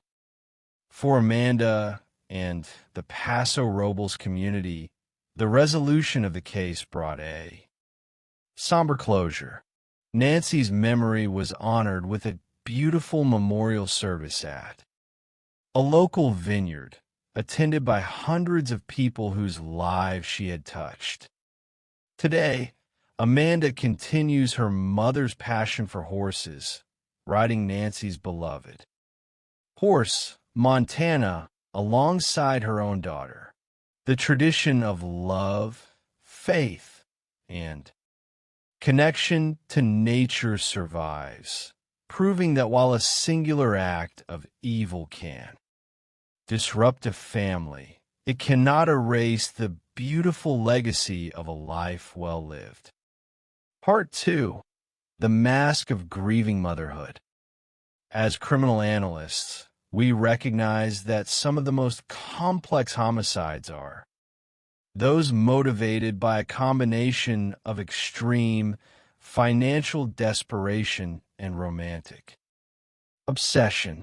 In these cases, the offender does not rely on physical violence alone, but on a prolonged, calculated effort to eliminate a spouse while attempting to maintain the appearance of a loving, devoted partner. This was the tragedy that unfolded in the beautiful mountain community of Kamas, Utah, where a successful family man met a quiet, chemically induced end, and his widow attempted to write her own version of the narrative. Eric Richens was a 39-year-old father of 3 young boys, a devout member of the Church of Jesus Christ of Latter-day Saints, and the owner of a highly successful stonemasonry business called C&E Masonry. He was an avid outdoorsman, a hunter, and a dedicated youth soccer coach. He was married to Corey Richens, a charming and ambitious local woman who had established her own real estate flipping business, Corey Richens Realty. To their friends and neighbors, they represented the quintessential successful family, enjoying a luxurious lifestyle, taking family vacations, and raising 3 active sons. But on the night of March 4th, 2022, this picture-perfect existence collapsed. At a little after 3 in the morning, Corey made a frantic call to 911, reporting that she had found her husband cold and unresponsive in their bed. The scene in the bedroom. When emergency responders arrived at the Richens home, they found Eric on the floor of the master bedroom. Paramedics administered cardiopulmonary resuscitation using an automated compression machine, but their efforts were in vain. Eric had no pulse, was not breathing, and was pronounced dead at the scene. An emergency medical technician noted a surprising amount of blood coming from Eric's mouth during chest compressions, leading to an initial speculative theory that he might have suffered a sudden brain aneurysm. In the immediate aftermath of the death, Corey presented a consistent story to the responding officers. She claimed that she and Eric had been celebrating a major milestone for her real estate business, the pending purchase of a $2,900,000 unfinished mansion in Midway, Utah, which she planned to renovate and flip for a massive profit. Corey stated that she had prepared a mixed drink for Eric to celebrate, after which she went to sleep in one of her son's bedrooms because the child was suffering from night terrors. She claimed that when she returned to the master bedroom in the early hours of the morning, she touched Eric and found him cold. The shock of Eric's sudden death reverberated through the community. Because of his youth and excellent physical health, the county medical examiner was legally required to conduct a forensic autopsy. While waiting for those results, Corey appeared to throw herself into the role of the grieving widow. She spoke publicly about the agonizing process of helping her young boys cope with the sudden loss of their father, claiming she could find no suitable literature to help children navigate such profound grief. Corey self-published a children's book titled, Are You With Me? The book, which she dedicated to her husband, was written from the perspective of a child wondering if their deceased father was still present at soccer games and throughout daily life, with the father's spirit reassuring the child of his enduring love. Corey appeared on local television programs, including Good Things Utah, to promote the book, presenting herself as a vulnerable, empathetic mother striving to heal her family and help others. The forensic shattering of the facade. The narrative of the tragic, natural death of a young father began to dissolve when the state toxicology report was finalized. The post-mortem analysis revealed that Eric Richens had died from acute drug intoxication. The drug in his system was fentanyl, a powerful synthetic opioid. Most alarmingly, the concentration of the drug was 5 times the lethal limit in the toxicology. Reports specified that it was illicitly manufactured fentanyl rather than a medical-grade prescription. This discovery transformed a tragic medical event into a homicide investigation. Investigators with the Summit County Sheriff's Office knew that Eric had no history of illicit drug use. The presence of such a massive, lethal dose of street fentanyl in his system suggested the drug had been administered to him without his knowledge. As detectives began digging into the couple's lives, they discovered that the image of a thriving, affluent marriage was an elaborate illusion. The reality was a financial house of cards that was rapidly collapsing under the weight of Corey's ambition. Corey had accumulated over $4.5 million in debt to more than 20 different lenders. Her ambitious real estate projects were funded through high-interest, short-term hard money loans. Her desperation for cash had led her to commit several fraudulent acts.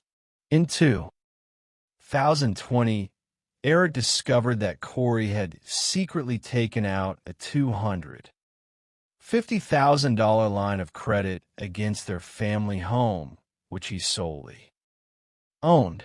This discovery caused a profound rift in the marriage.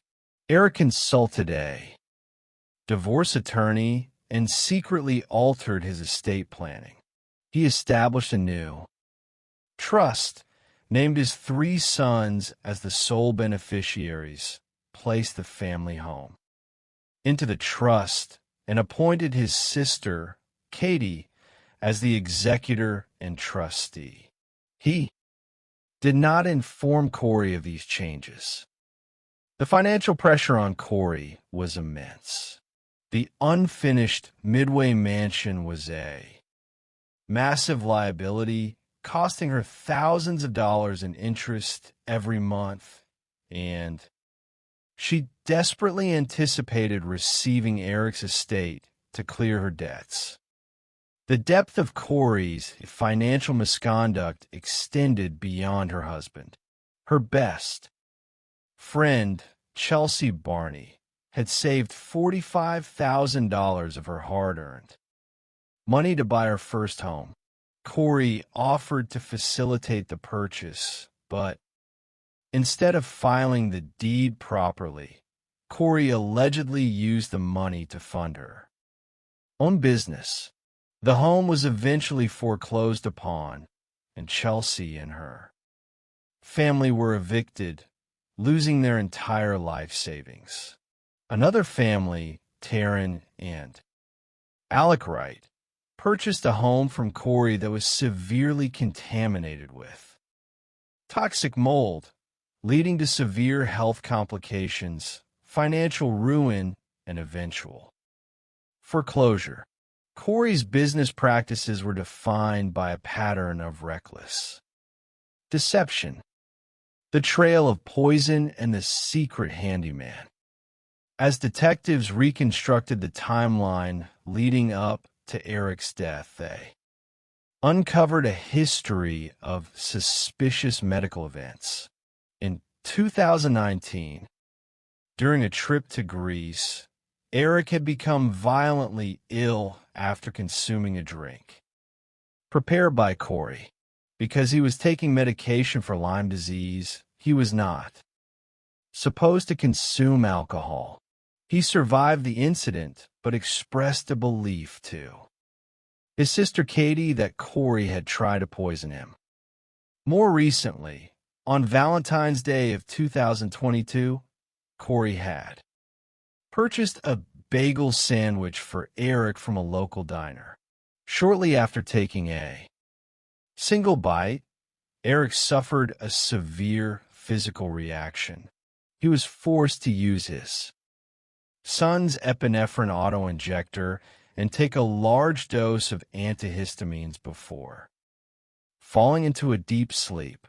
When he recovered, he texted a close friend, stating that he believed his wife had tried to poison him and writing, "You almost lost me this time." The breakthrough in the criminal investigation came through the analysis of Corey's phone records, facilitated by a private investigator hired by the Richens family. The records revealed that in the months surrounding Eric's death, Corey was in constant communication with a woman named Carmen Lauber. Carmen had worked as a housekeeper for Corey's real estate projects and possessed a criminal history involving illicit drugs. When Summit County detectives executed a search warrant on Carmen's residence, they discovered drug paraphernalia and a copy of Eric's obituary taped to her mirror. Facing severe drug and weapon charges, Carmen agreed to cooperate with the prosecution. She testified that Corey had approached her in early 2022, asking her to procure strong pain medication, specifically some of that Michael Jackson stuff. Carmen admitted that she had purchased 30 fentanyl pills from her dealer, Robert Crozier, and had delivered them to Corey in exchange for $1,300. Carmen further stated that Corey had subsequently requested a second, stronger batch of pills, claiming the first set was not effective enough. A second delivery of fentanyl was made on February 26th, just 6 days before Eric's death. The romantic motive, the financial ruin, and the desire to secure Eric's estate provided a powerful motive, but investigators soon discovered a second, deeply personal incentive. Corey was having a secret, long-term affair with a 41-year-old handyman named Josh Grossman, whom she had hired to work on her properties. Their text messages, which were presented in detail during the legal proceedings, revealed a passionate and intense relationship. Corey frequently expressed her love for Josh, writing about a future where they would live together in the guest house of the Midway Mansion, raise children, and run an event center. In February of 2022, as the financial stress mounted, Corey sent a text to Josh that read, "If he could just go away and you could just be here, life would be so perfect." Less than 48 hours before Eric was found dead, Corey sent another text. To Josh, hang in until Friday. Life is going to be different, I promise. Can I try Friday? Give me a few days. Following Eric's death, the relationship between Corey and Josh began to deteriorate. Josh later testified that during a drive together, Corey asked him a chilling and highly specific question. She asked if he had ever killed anyone during his military service in Iraq, and then asked how it had made him feel. The written word and the attempted cover-up. On May 8th, 2023, Corey Richens was arrested and charged with aggravated murder and possession of controlled substances with intent to distribute. Her arrest shocked the nation, as the media contrasted her role as a grieving children's book author with the allegations of cold-blooded murder. While held in the Summit County Jail, Corey made a significant error. During a routine sweep of her cell, corrections officers discovered a handwritten 4-page letter hidden inside a book. The letter, which she had addressed to her mother, was filled with detailed instructions for her brother, Ronnie. In the letter, Corey instructed her mother to tell Ronnie to testify that Eric had admitted to obtaining pain pills and fentanyl from Mexico through ranch workers. Corey wrote, "Reward this however he needs to make the point with Mexico and drugs." The prosecution presented this letter as clear evidence of witness tampering and a consciousness of guilt, demonstrating that Corey was actively attempting to fabricate an alternative explanation for how the fentanyl entered Eric's system. The trial and the verdict. In late 2024, the legal battle culminated in a highly publicized trial in a small courthouse near Park City, Utah. The jury consisted of 8 members, 6 men and 2 women. The prosecution, led by Brad Bloodworth, presented a meticulous case, laying out the massive debt, the secret estate changes, the testimonies of the drug courier Carmen Lauber, and the romantic texts with Josh Grossman. One of the most dramatic moments of the trial was the testimony of Josh Grossman himself. The former lover appeared visibly broken, crying on the stand as his private, romantic texts were displayed for the courtroom. He presented himself as a sincere, if naive, participant who had genuinely cared for Corey but was horrified by the realization of what had occurred. The defense, led by public defenders Kathy Nestor and Wendy Lewis, cross-examined the state's witnesses, highlighting Carmen Lauber's criminal record and arguing that the state had failed to provide direct forensic evidence, showing Corey physically placing the drug into the glass. However, the most stunning moment of the trial occurred when the prosecution rested. The defense team, after whispering briefly, stood up and announced that they were resting their case immediately without calling a single witness or presenting any evidence.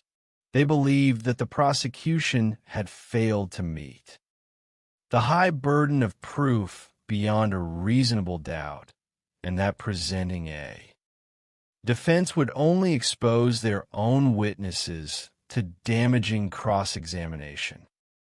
The strategy was a massive gamble. The jury retired to deliberate and unjust. Under 3 hours, they returned to the courtroom. The courtroom was silent as the verdict was read. On count 1, aggravated murder, the jury found Corey Richins guilty. She was found guilty on all remaining counts, including insurance fraud and attempted murder related to the Valentine's Day bagel incident. The jury foreperson later revealed that the deliberations had been robust and detail-oriented. While some jurors initially hesitated on specific technical elements, the overwhelming accumulation of circumstantial evidence, the financial desperation, the text messages, and the walk the dog letter ultimately left no doubt that Corey had systematically planned and executed her husband's death. The triumph of justice and the enduring loss. Corey Richins was scheduled to receive her sentence on May 13th, a date that would have been Eric's 44th birthday. She faces up to life in prison without the possibility of parole, ensuring that she will spend the rest of her days behind bars. Her parental rights have been terminated, and her 3 young sons have been adopted by one of Eric's sisters, where they are surrounded by a loving, supportive family. For the Richins family, the verdict brought a quiet, profound relief. It ended a multi-year living hell during which they had watched Corey parade around as a grieving victim while attempting to profit from Eric's death. In the final analysis, both the Paso Robles and Commas cases remind us that justice is not achieved through dramatic, cinematic breakthroughs, but through the patient, disciplined accumulation of evidence, whether through the cutting-edge science of geofencing or the meticulous tracing of financial records and drug transactions. The truth ultimately pierces through the most sophisticated masks of deception. Though Nancy Woodrum and Eric Richins were taken from their loved ones far too soon, the systematic pursuit of justice ensures that their memories are honored, their families find closure, and their communities are restored. The law, in its quiet and persistent majesty, ensures that those who choose to commit evil in the shadows are eventually brought into the bright, unforgiving light of truth. The veneer of belonging, a psychological and forensic study of 2 modern American tragedies. Chapter 1. The Anatomy of the Facade. In the realm of forensic psychology, there exists a profound fascination with the concept of the facade. Human beings are architectural creatures, not merely in the physical structures they erect, but in the social and psychological personas they construct. We build beautiful lives, manicured lawns, successful businesses, and creative projects to project an image of stability, success, and moral rectitude to the world. Yet, beneath these meticulously crafted structures, dark undercurrents can flow undetected. When these undercurrents finally breach the surface, they often do so with a violent, life-altering suddenness that leaves communities shattered and investigators searching for answers in the debris of what once seemed a perfect existence. This study examines two distinct but psychologically parallel investigations that took place in the western United States. The first unfolded in the rolling hills of Paso Robles, California, a place of scenic vineyards and oak trees, where a beloved community fixture vanished from her secluded property. The second occurred in the mountain heights of Summit County, Utah, where a family of apparent prosperity and happiness was destroyed from within, culminating in a tragedy that was later packaged and sold as a children's book on grief. Both cases highlight a fundamental truth of criminal psychology.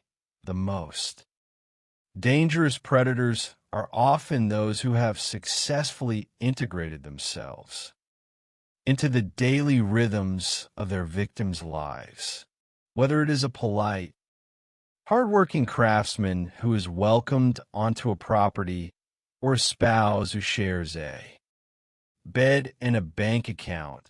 The illusion of safety is the criminal's most potent weapon. By analyzing these cases through a clinical and investigative lens, we can begin to understand how detective work, aided by modern technology and psychological insight, can dismantle these facades to reveal the truth and secure justice. Chapter 2: The Quiet of Paso Robles. To understand the tragedy of Nancy Woodrum, one must first understand the landscape of Paso Robles. Nestled halfway between the major metropolitan areas of San Francisco and Los Angeles, the region is officially named El Paso de Robles, which translates to the Pass of the Oaks. It is a picturesque landscape characterized by ancient oak trees, equestrian ranches, and vast vineyards. It is a destination of choice for those seeking a quiet escape from the frantic pace of modern life, a place that projects an aura of fairy tale tranquility. In this idyllic setting, down a secluded gravel path known as El Faro Road, lived 62-year-old Nancy Woodrum. She was a woman whose life had been shaped by both remarkable success and profound personal tragedy. Born and raised in California, Nancy possessed an entrepreneurial spirit and a deep love for nature. By the age of 21, she had already obtained her cosmetology license, purchased her own home, and was driving a sports car. She commuted to Woodland Hills, where she styled the hair of prominent figures, including the spouses of famous musicians. Eventually, Nancy met her husband, Robert, a Southern California surfer, and in the year 1991, they moved their family to the Central Coast. Together, they purchased a fixer-upper property on El Faro Road. In the year 2006, Robert, a contractor, worked alongside Nancy to transform the property into a beautiful estate featuring a 2-story Victorian home, wraparound porches, and a majestic willow tree. They named the property Paradise Ranch, a reflection of Nancy's devout faith as a member of Jehovah's Witnesses and her hope for a peaceful, restored world. However, the path to building this paradise was marked by grief. Nancy and Robert suffered the loss of their infant son, Christopher Michael, who passed away at just 10 days old. Years later, their daughter, Amy, succumbed to cystic fibrosis shortly before her 18th birthday, when Robert died suddenly of a heart attack, collapsing as he was entering Nancy's vehicle. She was left to navigate the world alone. Nancy coped with these devastating losses through her faith and her love for animals. She was an active equestrian, finding peace and quiet in the company of her horses. To the community of Paso Robles, she was a familiar and warm presence, operating a popular downtown hair salon called The Strand. Her clients described her as possessing an exceptional gift of openness, kindness, and generosity. Following her husband's death, Nancy decided that the physical upkeep of Paradise Ranch was becoming too demanding.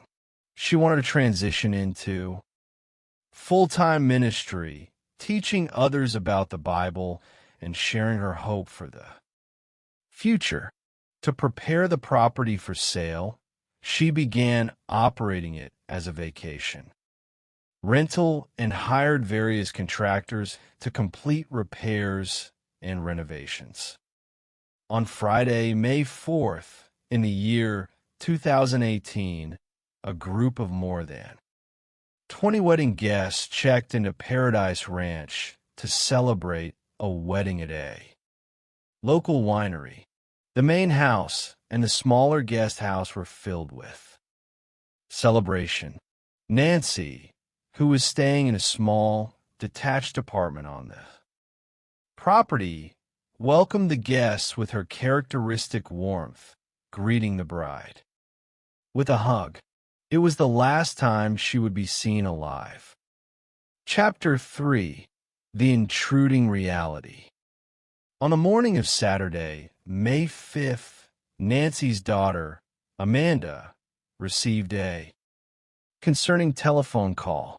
Nancy had failed to show up for a scheduled morning Bible study, an omission that was entirely out of character for a woman of her disciplined faith and commitment. Amanda immediately requested that a neighbor go over to the property to check on her mother.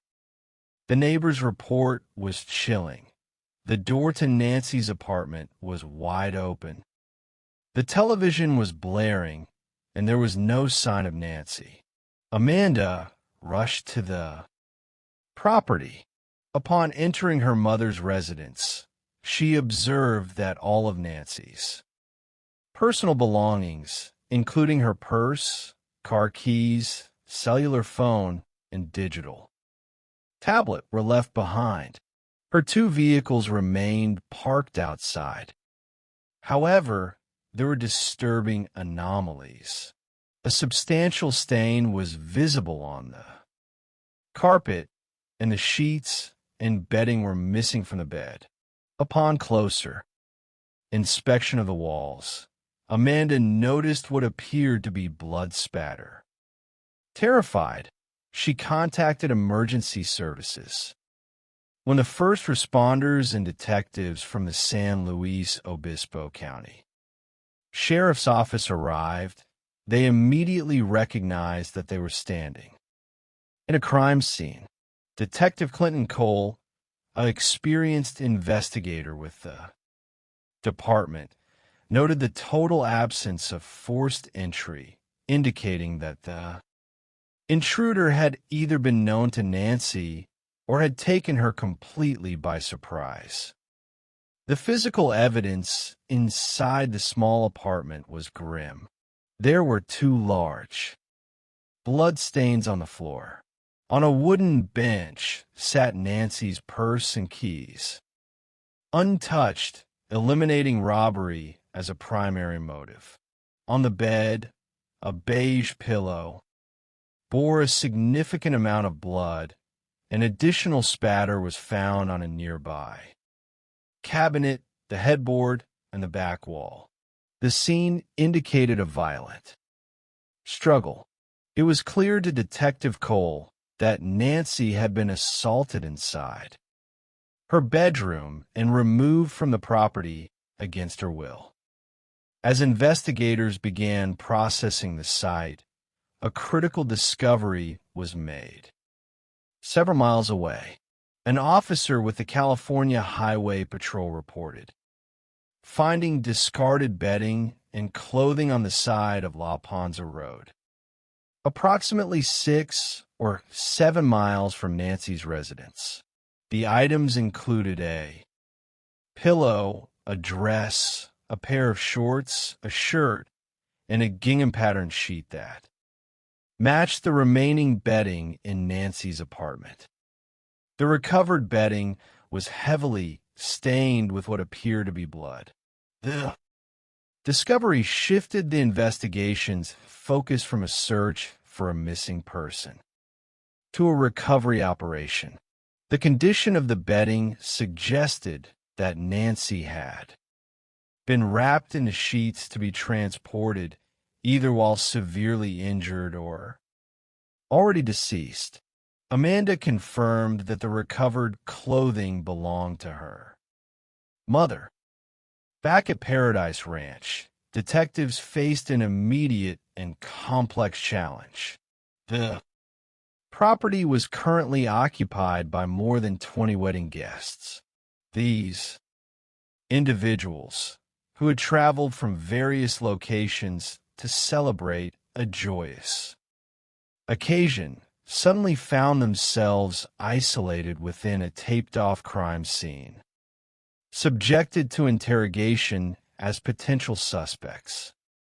In the language of criminal investigation, a pool of over 20 potential suspects with immediate physical access to a victim is a logistical nightmare. Investigators had to determine if an outsider had penetrated the secluded ranch, or if the perpetrator was someone within the wedding party who had committed a crime of opportunity under the cover of the night's festivities. Chapter 4. The Circles of Suspicion. The process of elimination in a complex investigation requires patience, meticulous attention to detail, and a refusal to be swayed by initial appearances. The detectives began by thoroughly mapping the physical landscape of Paradise Ranch.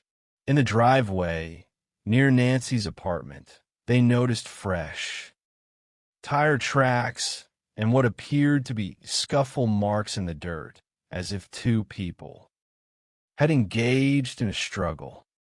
Inside the apartment, forensic specialist Janine Degnan utilized a ladder to inspect the room from a higher angle. This elevated perspective revealed a crucial piece of evidence, a partial, bloody handprint on the pillow. The placement and nature of the print suggested that the pillow had been used as a weapon, possibly to suffocate or smother the victim. Forensic technicians carefully swabbed the bloody handprint for deoxyribonucleic acid, commonly known as DNA, hoping to isolate the profile of the attacker. Meanwhile, the interrogation of the wedding guests commenced. The bride, who was staying in the main house, separated from Nancy's apartment by only a single wall, expressed complete shock. She reported that she had retired to bed at approximately 11:15 on Friday night, using earplugs to sleep, and had heard absolutely nothing. The wedding party had returned from a rehearsal dinner at a local winery around 10:30 that evening, and most had retired by midnight. However, detectives identified one guest whose timeline could not be fully verified. This individual had not attended the rehearsal dinner and had remained at the property alone. When initially interviewed, this guest was cooperative, but as detectives sought a follow-up interview to clarify his movements, his demeanor shifted. He became defensive and uncooperative, expressing frustration with the intrusion into his schedule. In the lexicon of law enforcement, sudden resistance from a potential witness is a significant warning sign. To resolve the ambiguity, detectives traveled to the guest's residence in Northern California. Confronted at his home, the man's defensive posture vanished. He apologized for his previous tone and cooperatively provided his wife's cellular phone, which contained photographs verifying his presence at the rehearsal dinner. After all, to completely eliminate any doubt, he voluntarily provided a DNA sample, which was later found not to match the profile recovered from the bloody pillow. With the wedding guests cleared, investigators expanded their focus. They learned that because Paradise Ranch was being prepared for sale, a significant number of independent contractors, painters, plumbers, and landscapers had been present on the property in the weeks leading up to the disappearance. Among the personal effects left behind in Nancy's apartment was her digital tablet. Surrounding its case were various pamphlets, notes, and phone numbers. One note contained the name of a painter, Carlo Fuentes Flores, along with his phone number. When contacted by Detective Cole, Fuentes Flores was highly cooperative and friendly. He confirmed he had been on the property the previous Thursday, described Nancy as a very hard worker who had kindly given him a tamale, and claimed he had seen nothing unusual. Amanda also provided detectives with the name of Sean Bloom, a general contractor who had recently been terminated by Nancy following a heated dispute over the quality of his work and outstanding payments. Bloom had expressed significant frustration, sending messages threatening legal action if he was not paid quickly. When brought in for questioning, Bloom made no attempt to hide his dislike for Nancy, confirming that their professional relationship had been highly contentious. However, when asked to provide a DNA sample, he initially requested to speak with an attorney. While this temporary refusal raised suspicions, Bloom eventually returned voluntarily to provide his DNA, which successfully cleared him of any involvement. As the days stretched into a second week, detectives examined the victim's immediate family. In any violent crime, statistics dictate that those closest to the victim must be thoroughly investigated. Detectives discovered that Nancy had experienced an estranged, highly strained relationship with her son, Chad. Chad had grown up with significant anger, rejecting the family's faith, and the estrangement had deepened to the point where Nancy was not permitted to see his children. Curiously, records indicated that Nancy and Chad had exchanged text messages on the night of her disappearance, representing her final known communication. When approached by investigators, Chad refused to provide a DNA sample, citing a deep distrust of law enforcement. Under surveillance, investigators watched Chad consume several beverages at a public establishment, place the empty bottles in his truck, and drive home. He was subsequently stopped and cited for driving with an open container, allowing officers to lawfully impound the discarded beverage bottles for DNA testing. The resulting laboratory analysis cleared Chad of any connection to the crime scene. Chapter 5. The Virtual Fence. By the autumn of 2018, the investigation had stalled. Every conventional lead had been exhausted. The wedding guests, the disgruntled contractor, the estranged son, and the various local laborers had all been systematically cleared through DNA profiling. The community of Paso Robles was growing increasingly anxious, and the family was left suspended in a state of unresolved grief. It was during this period of stagnation that detectives decided to utilize an innovative forensic tool that had never before been employed by their department: Google geofencing. Geofencing is a digital investigative technique that allows law enforcement to establish a virtual perimeter over a specific geographical area during a defined window of time. By obtaining a search warrant served upon Google, investigators can request anonymized data identifying any cellular devices that entered or remained within that virtual boundary. Because modern cellular devices continuously transmit location services data to Google servers, regardless of whether the user is actively making a call or sending a text, the technology acts as a digital net, catching any device present at a scene. The timing of the geofence was critical, and detectives had a remarkably precise window to work with thanks to a digital anomaly. A review of Nancy's cellular phone records revealed that a call to 911 had been attempted at 12:17 in the morning on Saturday, May 5th. The call had lasted for 0 seconds, indicating it had been abruptly terminated or disconnected immediately. Upon connection, this represented the precise moment of the assault. When Google returned the geofence data, investigators began the painstaking process of analysis.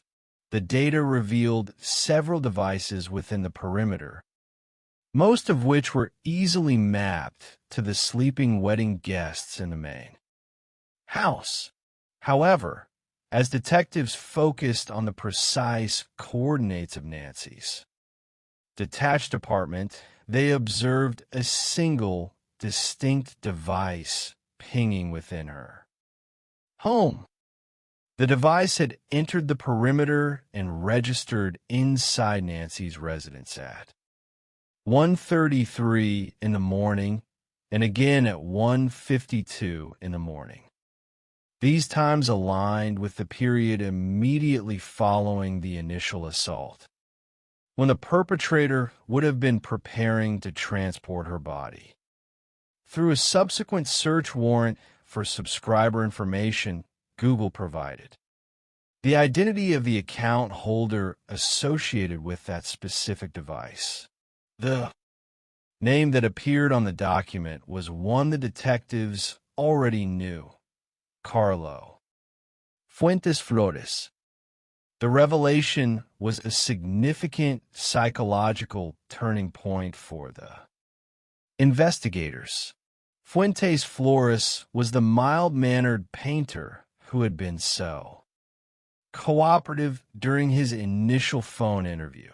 He was a family man, a father, and a husband with absolutely no prior criminal record in either the United States or Mexico. To those who employed him, he was known as a polite, meticulous, and professional craftsman. He did not fit the traditional profile of a brutal, violent offender. Yet, the digital evidence was absolute. His cellular phone had been inside Nancy Woodrum's apartment at the exact hours of her disappearance. To understand this apparent contradiction, investigators began a deep dive into Fuentes Flores' digital life, seeking to uncover the hidden psychology of the man behind the polite facade. A forensic examination of his Google search history revealed a secret, compulsive double life. Beneath the image of the dedicated family man lay a dark fixation. In the weeks and months leading up to the crime, Fuentes Flores had engaged in repetitive internet searches for specific genres of adult pornography, specifically targeting mature women, often referred to as cougars. Nancy Woodrum was approximately 15 to 20 years older than Fuentes Flores, aligning with the subject of his digital obsession. Furthermore, investigators discovered that Fuentes Flores frequented escort services in various cities and had recorded numerous videos of these encounters. On his phone, his employer noted that Fuentes Flores had recently begun drinking heavily and asking to borrow money, warning him that his behavior was putting his marriage and family at risk. The polite painter, it appeared, was a man losing control of his impulses. Chapter 6. The Unraveling.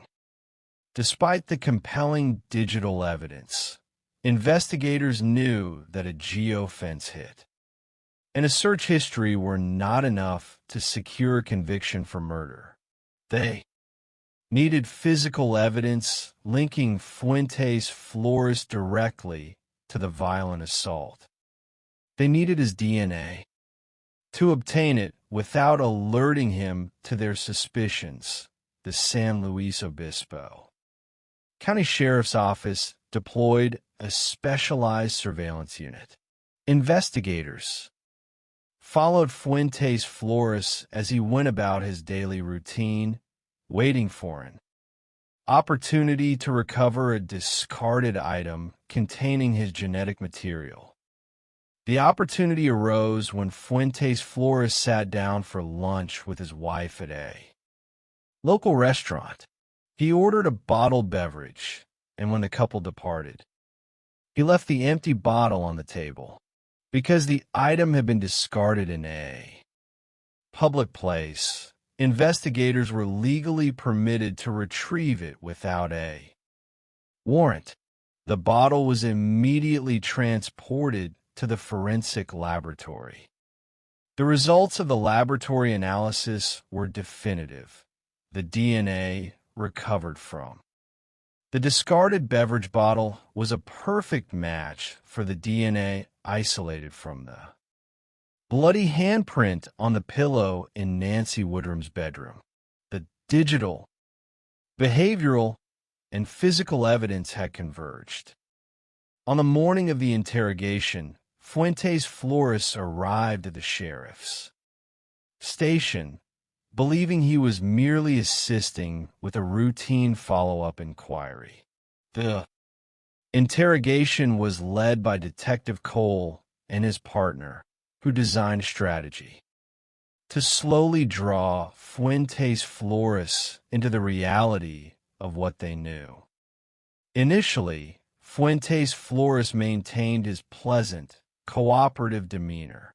He walked detectives through the details of his painting work at Paradise Ranch, confirming his familiarity with the layout of the property.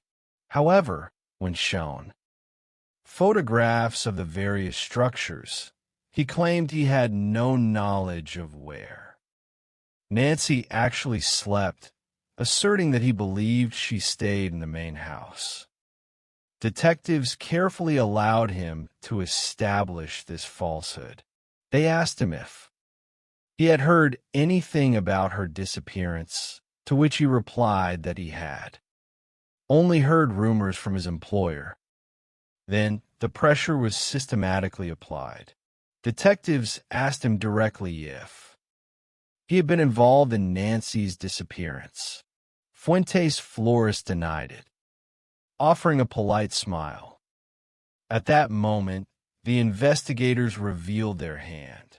They informed him that they had conducted an exhaustive, thousands of hours investigation, that they had recovered physical and digital evidence, and that they knew he had returned to the property on the night Nancy vanished.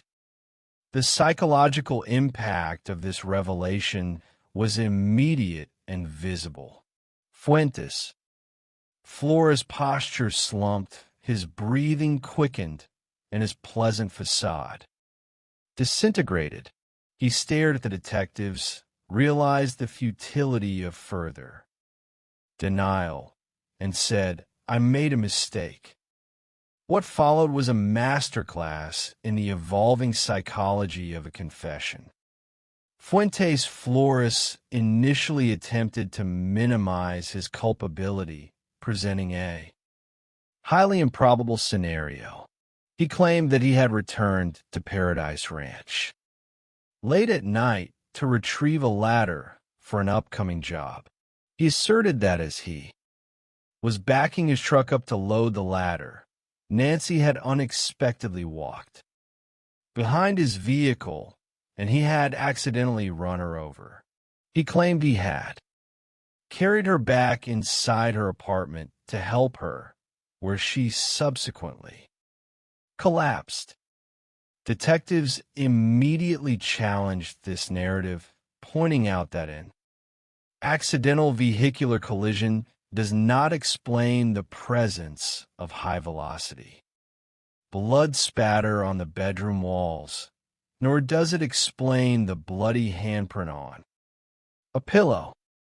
Faced with the scientific reality of the crime scene, Fuentes Flores shifted his story once again. He admitted that he had entered her home not to help her, but with the explicit intent of committing a sexual assault. He confessed to raping Nancy and then, in a desperate bid to avoid detection, smothering her to death with a pillow. When asked about the 911 call, he claimed he was heavily intoxicated and could not recall terminating the connection, though he admitted he remained in the residence for approximately 40 minutes after the assault.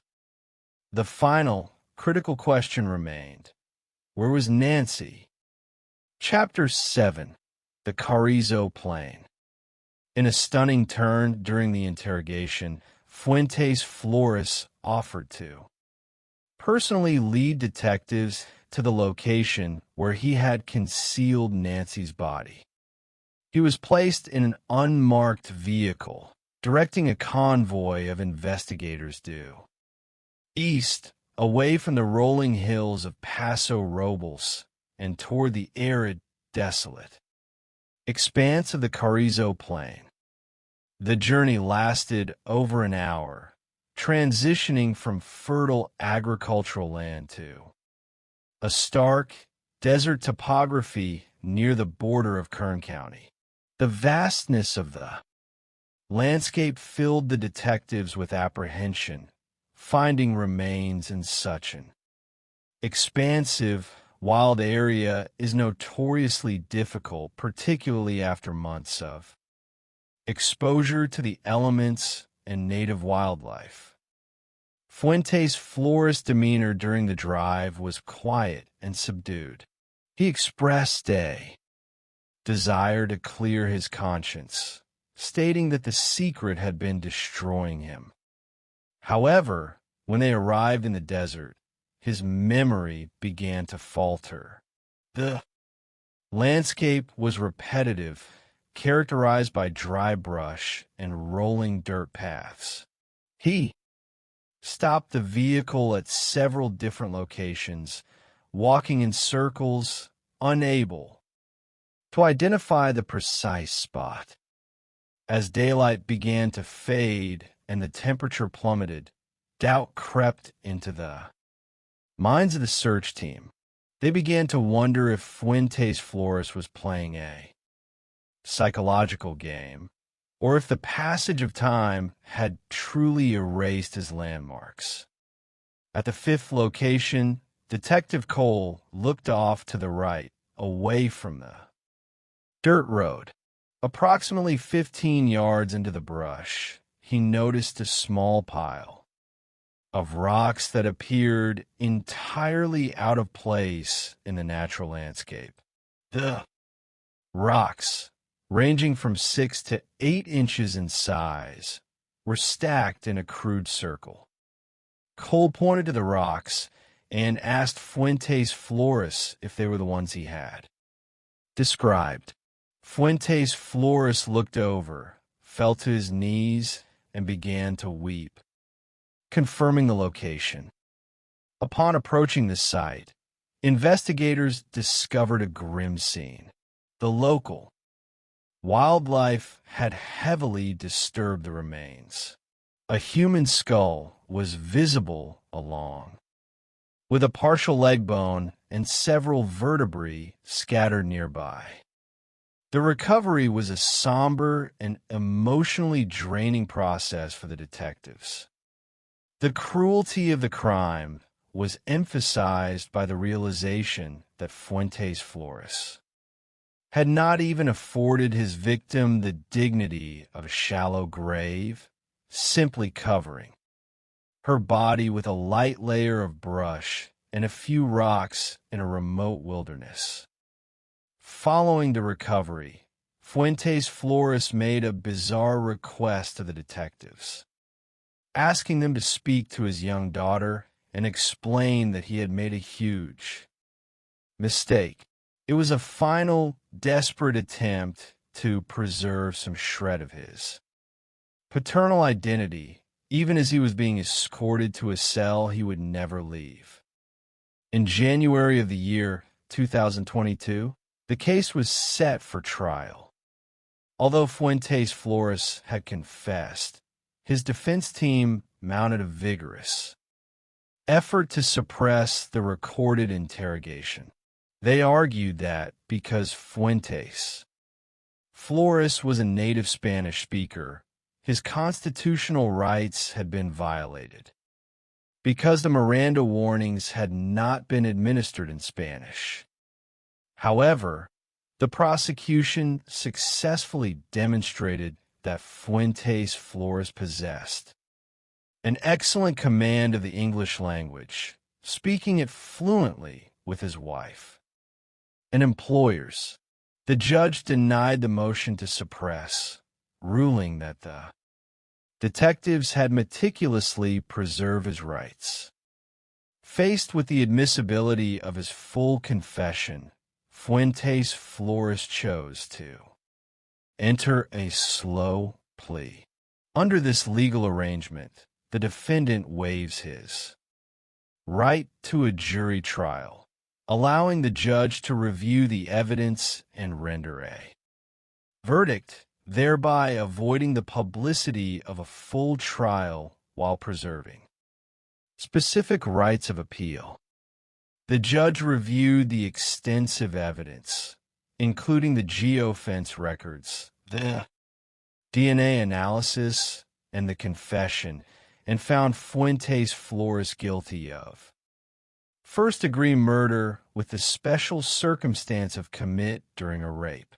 He was sentenced to life in prison without the possibility of parole.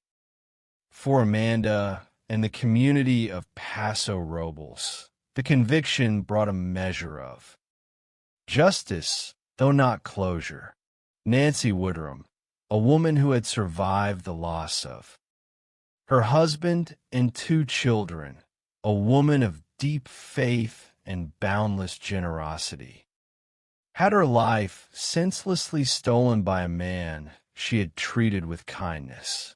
Her legacy, however, continues to live on through her daughter and granddaughter, who continue the equestrian traditions she loved, riding her beloved horse. Montana through the valleys of the Central Coast. Chapter 8. The Elevation of Ambition. If the tragedy of Nancy Woodrum represents a crime of sudden, predatory violence, hidden behind the mask of a quiet laborer, the second case in our study represents a far more insidious psychological phenomenon, the domestic predator. In this narrative, the facade was not built of wood and paint, but of words, public appearances, and the exploitation of familial grief. The setting shifts to Summit County, Utah, an affluent mountainous region home, to the ski resorts of Park City. It is an area of vast wealth where successful professionals construct sprawling mountain estates. In this competitive environment lived Corey Richens, a young woman whose early life had been defined by a relentless drive for upward mobility. Corey grew up in a hard-working family that moved frequently due to her parents' construction jobs. They were not impoverished, but they were far from the wealthy elite whose homes Corey would clean as a teenager, working for her aunt's cleaning service. As she cleaned the toilets of the mansions in Park City, Corey harbored a deep ambition. She did not want to be the one cleaning the estates. She wanted to be the one who owned them. In her early 20s, while working as a cashier at a Home Depot in Park City, Corey met Eric Richens. Eric was significantly older, deeply established, and came from a prominent local family. The Richens owned a historic cattle ranch in Summit County, and Eric was a dedicated outdoorsman, hunter, and a devout member of the Church of Jesus Christ of Latter-day Saints. Eric had built a highly successful stonemasonry business, C&E Masonry, which generated millions of dollars in revenue. He was a dynamic, hard-working man who loved his family, coached his son's soccer teams, and enjoyed a comfortable, affluent lifestyle. The chemistry between Corey and Eric was immediate, but the relationship was met with skepticism by Eric's family. They perceived a calculating nature in Corey. That troubled them. This tension culminated on their wedding day, a beautiful backyard ceremony. Moments before Corey was to walk down the aisle, Eric's mother presented her with a prenuptial agreement. The document dictated that Eric's stonemasonry business would remain solely his property, and that Corey would only benefit from it in the event of his death while they were married. Corey was deeply distraught by the document, but desiring the marriage and the lifestyle it promised, she signed it. Over the next several years, the couple had 3 sons in quick succession. Corey transitioned from a stay-at-home mother to an ambitious entrepreneur, launching a real estate flipping business called Carey Richens Realty. By all public accounts, they were the quintessential successful American family. Handsome, wealthy, active in their community, and raising 3 beautiful boys. However, beneath this golden veneer, a catastrophic financial storm was brewing. Corey's ambition had outpaced her financial reality. She began acquiring numerous properties simultaneously, taking on massive debt through high-risk, short-term, hard money loans. Her most ambitious project was the acquisition of a massive, unfinished estate in Midway, Utah, valued at nearly $3 million. Corey envisioned transforming the mansion into a luxurious event space for weddings, a project that would require millions of dollars in additional renovations.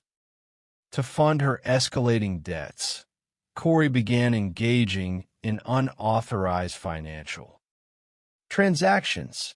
In the year 2020, Eric discovered that Corey had secretly taken out a $250,000 line of credit against their family home, which Eric owned solely. She had forged his signature on the documents, presenting a devastating betrayal of trust. Deeply alarmed, Eric consulted a divorce attorney and quietly restructured his estate. He established a private trust, naming his sister, Katie, as the trustee and executor, and designating his 3 sons as the sole beneficiaries of his estate, effectively cutting Corey out of his personal wealth. Despite these measures, Eric chose not to separate from Corey, opting instead for marital counseling in an effort to keep the family together for their children. It was a decision that would prove fatal. Chapter 9. The Call in the Night. On the night of March 3rd, in the year 2022, Corey claimed that she and Eric were celebrating. She had finally closed the deal on the Midway Mansion, a transaction that Eric had initially opposed due to the immense financial risk. According to Corey, she prepared a celebratory cocktail for Eric, a mixed drink containing alcohol, which he consumed in their bedroom. She claimed that she then went to sleep in her young son's room to comfort him during a night terror. At approximately 3 o'clock in the morning on March 4th, Corey placed a frantic call to 911. She reported that she had returned to her bedroom, touched Eric, and found him cold and unresponsive. The first responders who arrived at the scene encountered a chaotic environment. Paramedics attempted cardiopulmonary resuscitation, commonly known as CPR, utilizing a mechanical compression device that created a rhythmic, haunting sound in the bedroom. Eric was pronounced dead at the scene. He was 39 years old, highly athletic, and had no history of serious medical conditions, making his sudden demise deeply suspicious. The body-worn camera footage captured by responding officers documented Corey's initial statements. She appeared to be in deep shock, pacing the home and weeping. She told officers that Eric suffered from Lyme disease and occasionally consumed tetrahydrocannabinol, or THC, gummies to sleep. She also suggested that he received weekly allergy shots, hinting that he may have suffered a severe allergic reaction. Her mother, Lisa Darden, who arrived shortly after the call, supported this narrative, pointing out that Eric had looked pale and had complained of chest pains the previous evening. As the paramedics worked, one of the emergency medical technicians noticed a significant amount of blood exiting Eric's airway during chest compressions. This led to an initial, informal hypothesis on the scene that Eric may have suffered a ruptured brain aneurysm. This explanation was initially accepted by the family as they try to make sense of the sudden tragedy. Eric's sister, Katie, arrived at the home, her raw, guttural screams of grief echoing through the hallways as she took the young boys upstairs to shield them from the scene. But the illusion of a sudden, natural death began to fracture almost immediately. Chapter 10. The Safe and the Book. The morning after Eric's death, a dramatic confrontation occurred at the Richens' home. Corey, desperate to locate Eric's will, hired a locksmith to drill open a large safe in the garage. Eric's sister, Amy, arrived at the property and witnessed the locksmith at work. A furious physical altercation ensued. Amy informed Corey that Eric had secretly established a trust, that she was not the executor, and that she did not own the home they were living in. Corey, in a rage, allegedly assaulted Amy, punching her in the face and neck, an incident that resulted in Corey's arrest and a subsequent conviction for assault. The legal battle over Eric's estate began immediately.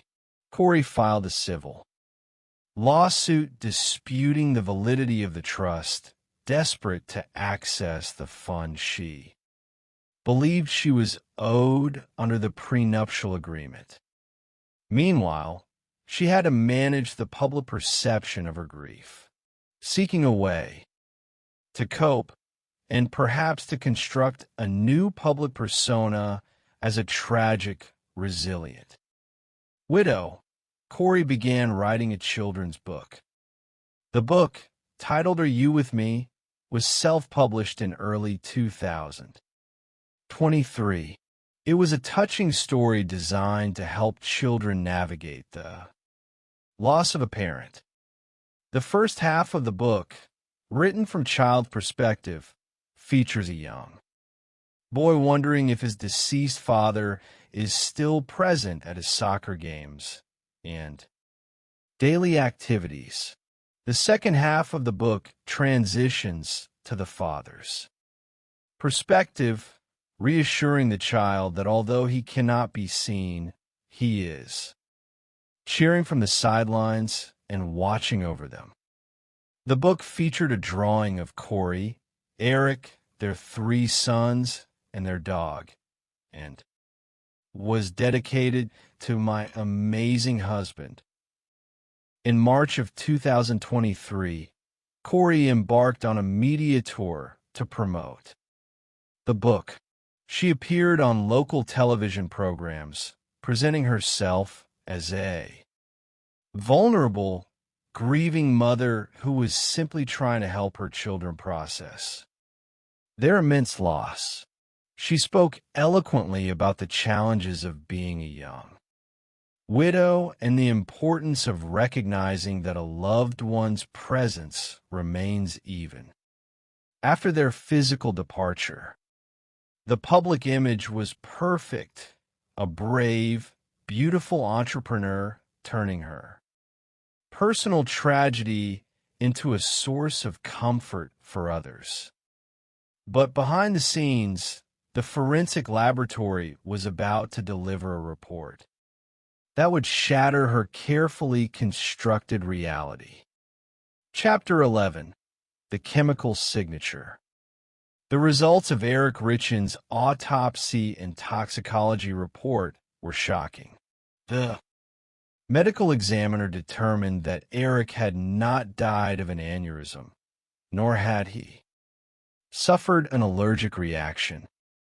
The cause of death was acute drug intoxication, specifically the toxicology report revealed that Eric had a concentration of fentanyl in his system that was more than 5 times the lethal dosage.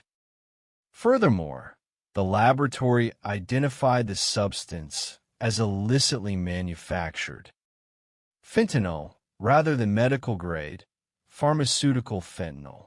It was a chemical signature that could only be obtained through the illegal drug trade. The revelation transformed the investigation from an inquiry into a sudden death into a homicide investigation. Detectives from the Summit County Sheriff's Office secured a search warrant to seize Corey's electronic devices and search the home for illicit substances. When questioned about the toxicology results, Corey expressed complete shock, asserting that Eric did not use illegal drugs.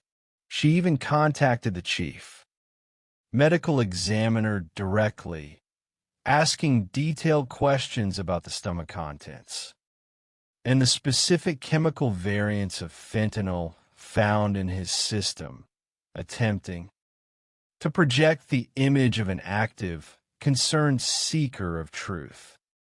However, Eric's family was not surprised. They immediately voiced their suspicions to law enforcement, revealing a history of mysterious illnesses that Eric had suffered in the years leading up to his death. The first incident occurred in the year 2019 during a family trip to Greece. Eric, who was taking medication for Lyme disease that prohibited the consumption of alcohol, ordered a non-alcoholic beverage at a restaurant. After taking a sip of the drink provided by Corey, he became violently ill. He called his sister Katie from his hotel room, expressing a terrifying belief. "I think Corey just tried to poison me." A far more specific incident occurred on Valentine's Day in the year 2022, less than 3 weeks before Eric's death. Corey ordered a breakfast sandwich from a local establishment, a toasted bagel with bacon, egg, cheese, and avocado. She picked up the sandwich and left it for Eric with a loving note. After taking a single bite of the sandwich, Eric began to suffer a severe anaphylactic reaction. His throat began to close, and he was forced to use his son's epinephrine auto-injector and consume a large dose of antihistamines before falling into a deep, unresponsive sleep. When he woke, he texted his friends, "You almost lost me this time. I think she tried to poison me." As investigators dug deeper, they discovered that Corey's financial situation was far worse than anyone had realized. She was in debt to the sum of over $4,500,000, owing money to over 20 different lenders. She had lost the Midway mansion to foreclosure, and her desperate attempts to secure funds had led her to exploit those closest to her. She had convinced her best friend, Chelsea Barney, to provide a $45,000 down payment on a home, only to fail to file the deed, resulting in the foreclosure of the property and the eviction of Chelsea's family. Another family, Taryn and Alec Wright, purchased a home remodeled by Corey, only to find the walls filled with toxic mold, resulting in severe health problems and financial ruin. Corey's world was collapsing under the weight of her financial crimes. She needed a massive infusion of cash, and Eric's death, which would trigger a significant life insurance payout and potentially allow her to challenge the prenuptial agreement, represented her only viable escape. Chapter 12. The acquisition of the poison. To prove a murder by poisoning, investigators must establish a clear link between the perpetrator and the acquisition of the toxic substance. In Corey's case, this link was uncovered through the meticulous work of a private investigator hired by the Richens family, whose findings were subsequently handed over to a new lead detective, Jeff O'Driscoll.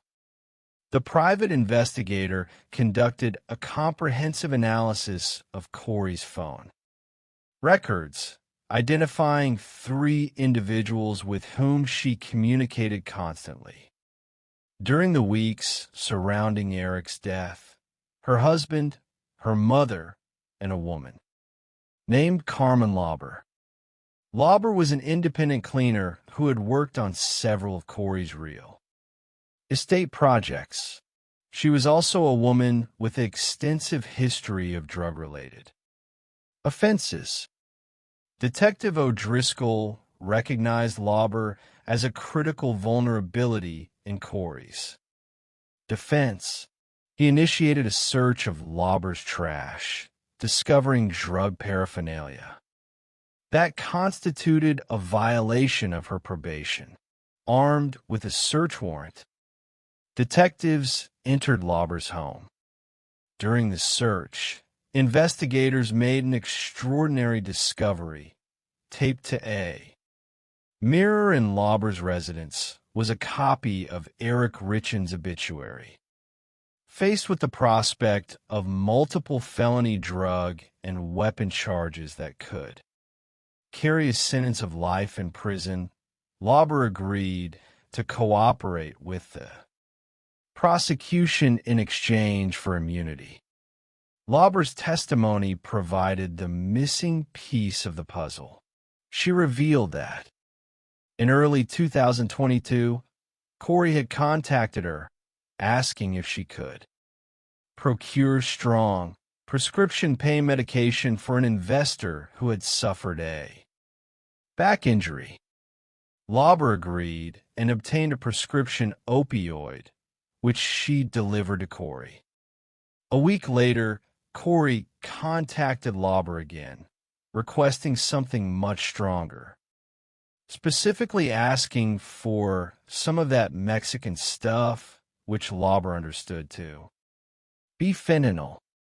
Lauber contacted a local dealer, Robert Crozier, and purchased 30 fentanyl pills, which she delivered to Corey at one of her real estate properties. Corey paid for the drugs with a check from her business account for $1,300. The timing of these transactions was damning. Phone records revealed a flurry of 30 text messages between Corey and Lauber on Valentine's Day, the exact day of the poisoned bagel sandwich. Furthermore, a second delivery of fentanyl occurred on February 26th, just days before Eric's fatal overdose. On May 8th, in the year 2023, Corey Richens was arrested and charged with the aggravated murder of her husband, along with multiple counts of possession of controlled substances with intent to distribute. The public reaction was a mixture of horror and fascination. The brave, grieving author of a children's book on grief was now accused of being the cold-blooded poisoner who had authored that very grief. Chapter 13, The Writing on the Wall. As Corey sat in the Summit County Jail awaiting her trial, her defense team, led by attorney Sky Lozero, argued that the prosecution's case was entirely circumstantial. They pointed out that investigators had found no physical traces of fentanyl inside the home and that there was no forensic evidence demonstrating how the drug had actually entered Eric's system. They asserted that Eric's death was a tragic accidental overdose, suggesting that he may have obtained the drugs himself to manage his chronic pain from Lyme disease. However, Corey's compulsive desire to control the narrative would once again prove to be her undoing. During a routine sweep of her jail cell, corrections officers uncovered a 4-page handwritten letter hidden inside her belongings. The letter, which began with the phrase, "Walk the dog," was written by Corey and addressed to her mother. In the letter, Corey instructed her mother to contact her brother, Ronnie, and direct him to provide false testimony to the court. She instructed that Ronnie should testify that Eric had told him that he obtained pain pills and fentanyl from Mexico, utilizing the workers on his family ranch. The prosecution immediately filed charges of witness tampering, presenting the letter as powerful evidence of consciousness of guilt. Corey's defense team attempted to minimize the damage, asserting that the letter was not a directive to commit perjury, but was actually a draft of a fictional manuscript she was writing. It was an explanation that strained credulity, a woman accused of murdering her husband and writing a book about it was now claiming that her attempts to manufacture a defense were simply another creative writing project. The prosecution continued to build their case, amending the complaint to include the charge of attempted murder for the Valentine's Day bagel incident. They also uncovered a second, powerful motive, an affair. An associate of Corey's, a handyman named Josh Grossman, came forward to law enforcement. Grossman revealed that he and Corey had been engaged in a passionate, years-long extramarital affair, communicating almost daily via text. In the weeks leading up to Eric's death, Corey had sent Grossman highly revealing messages, expressing her deep love for him and her desire for a future together. On February 19, 2022, she texted Grossman, "If he could just go away and you could just be here, life would be so perfect." Most damning of all was a text sent to Grossman less than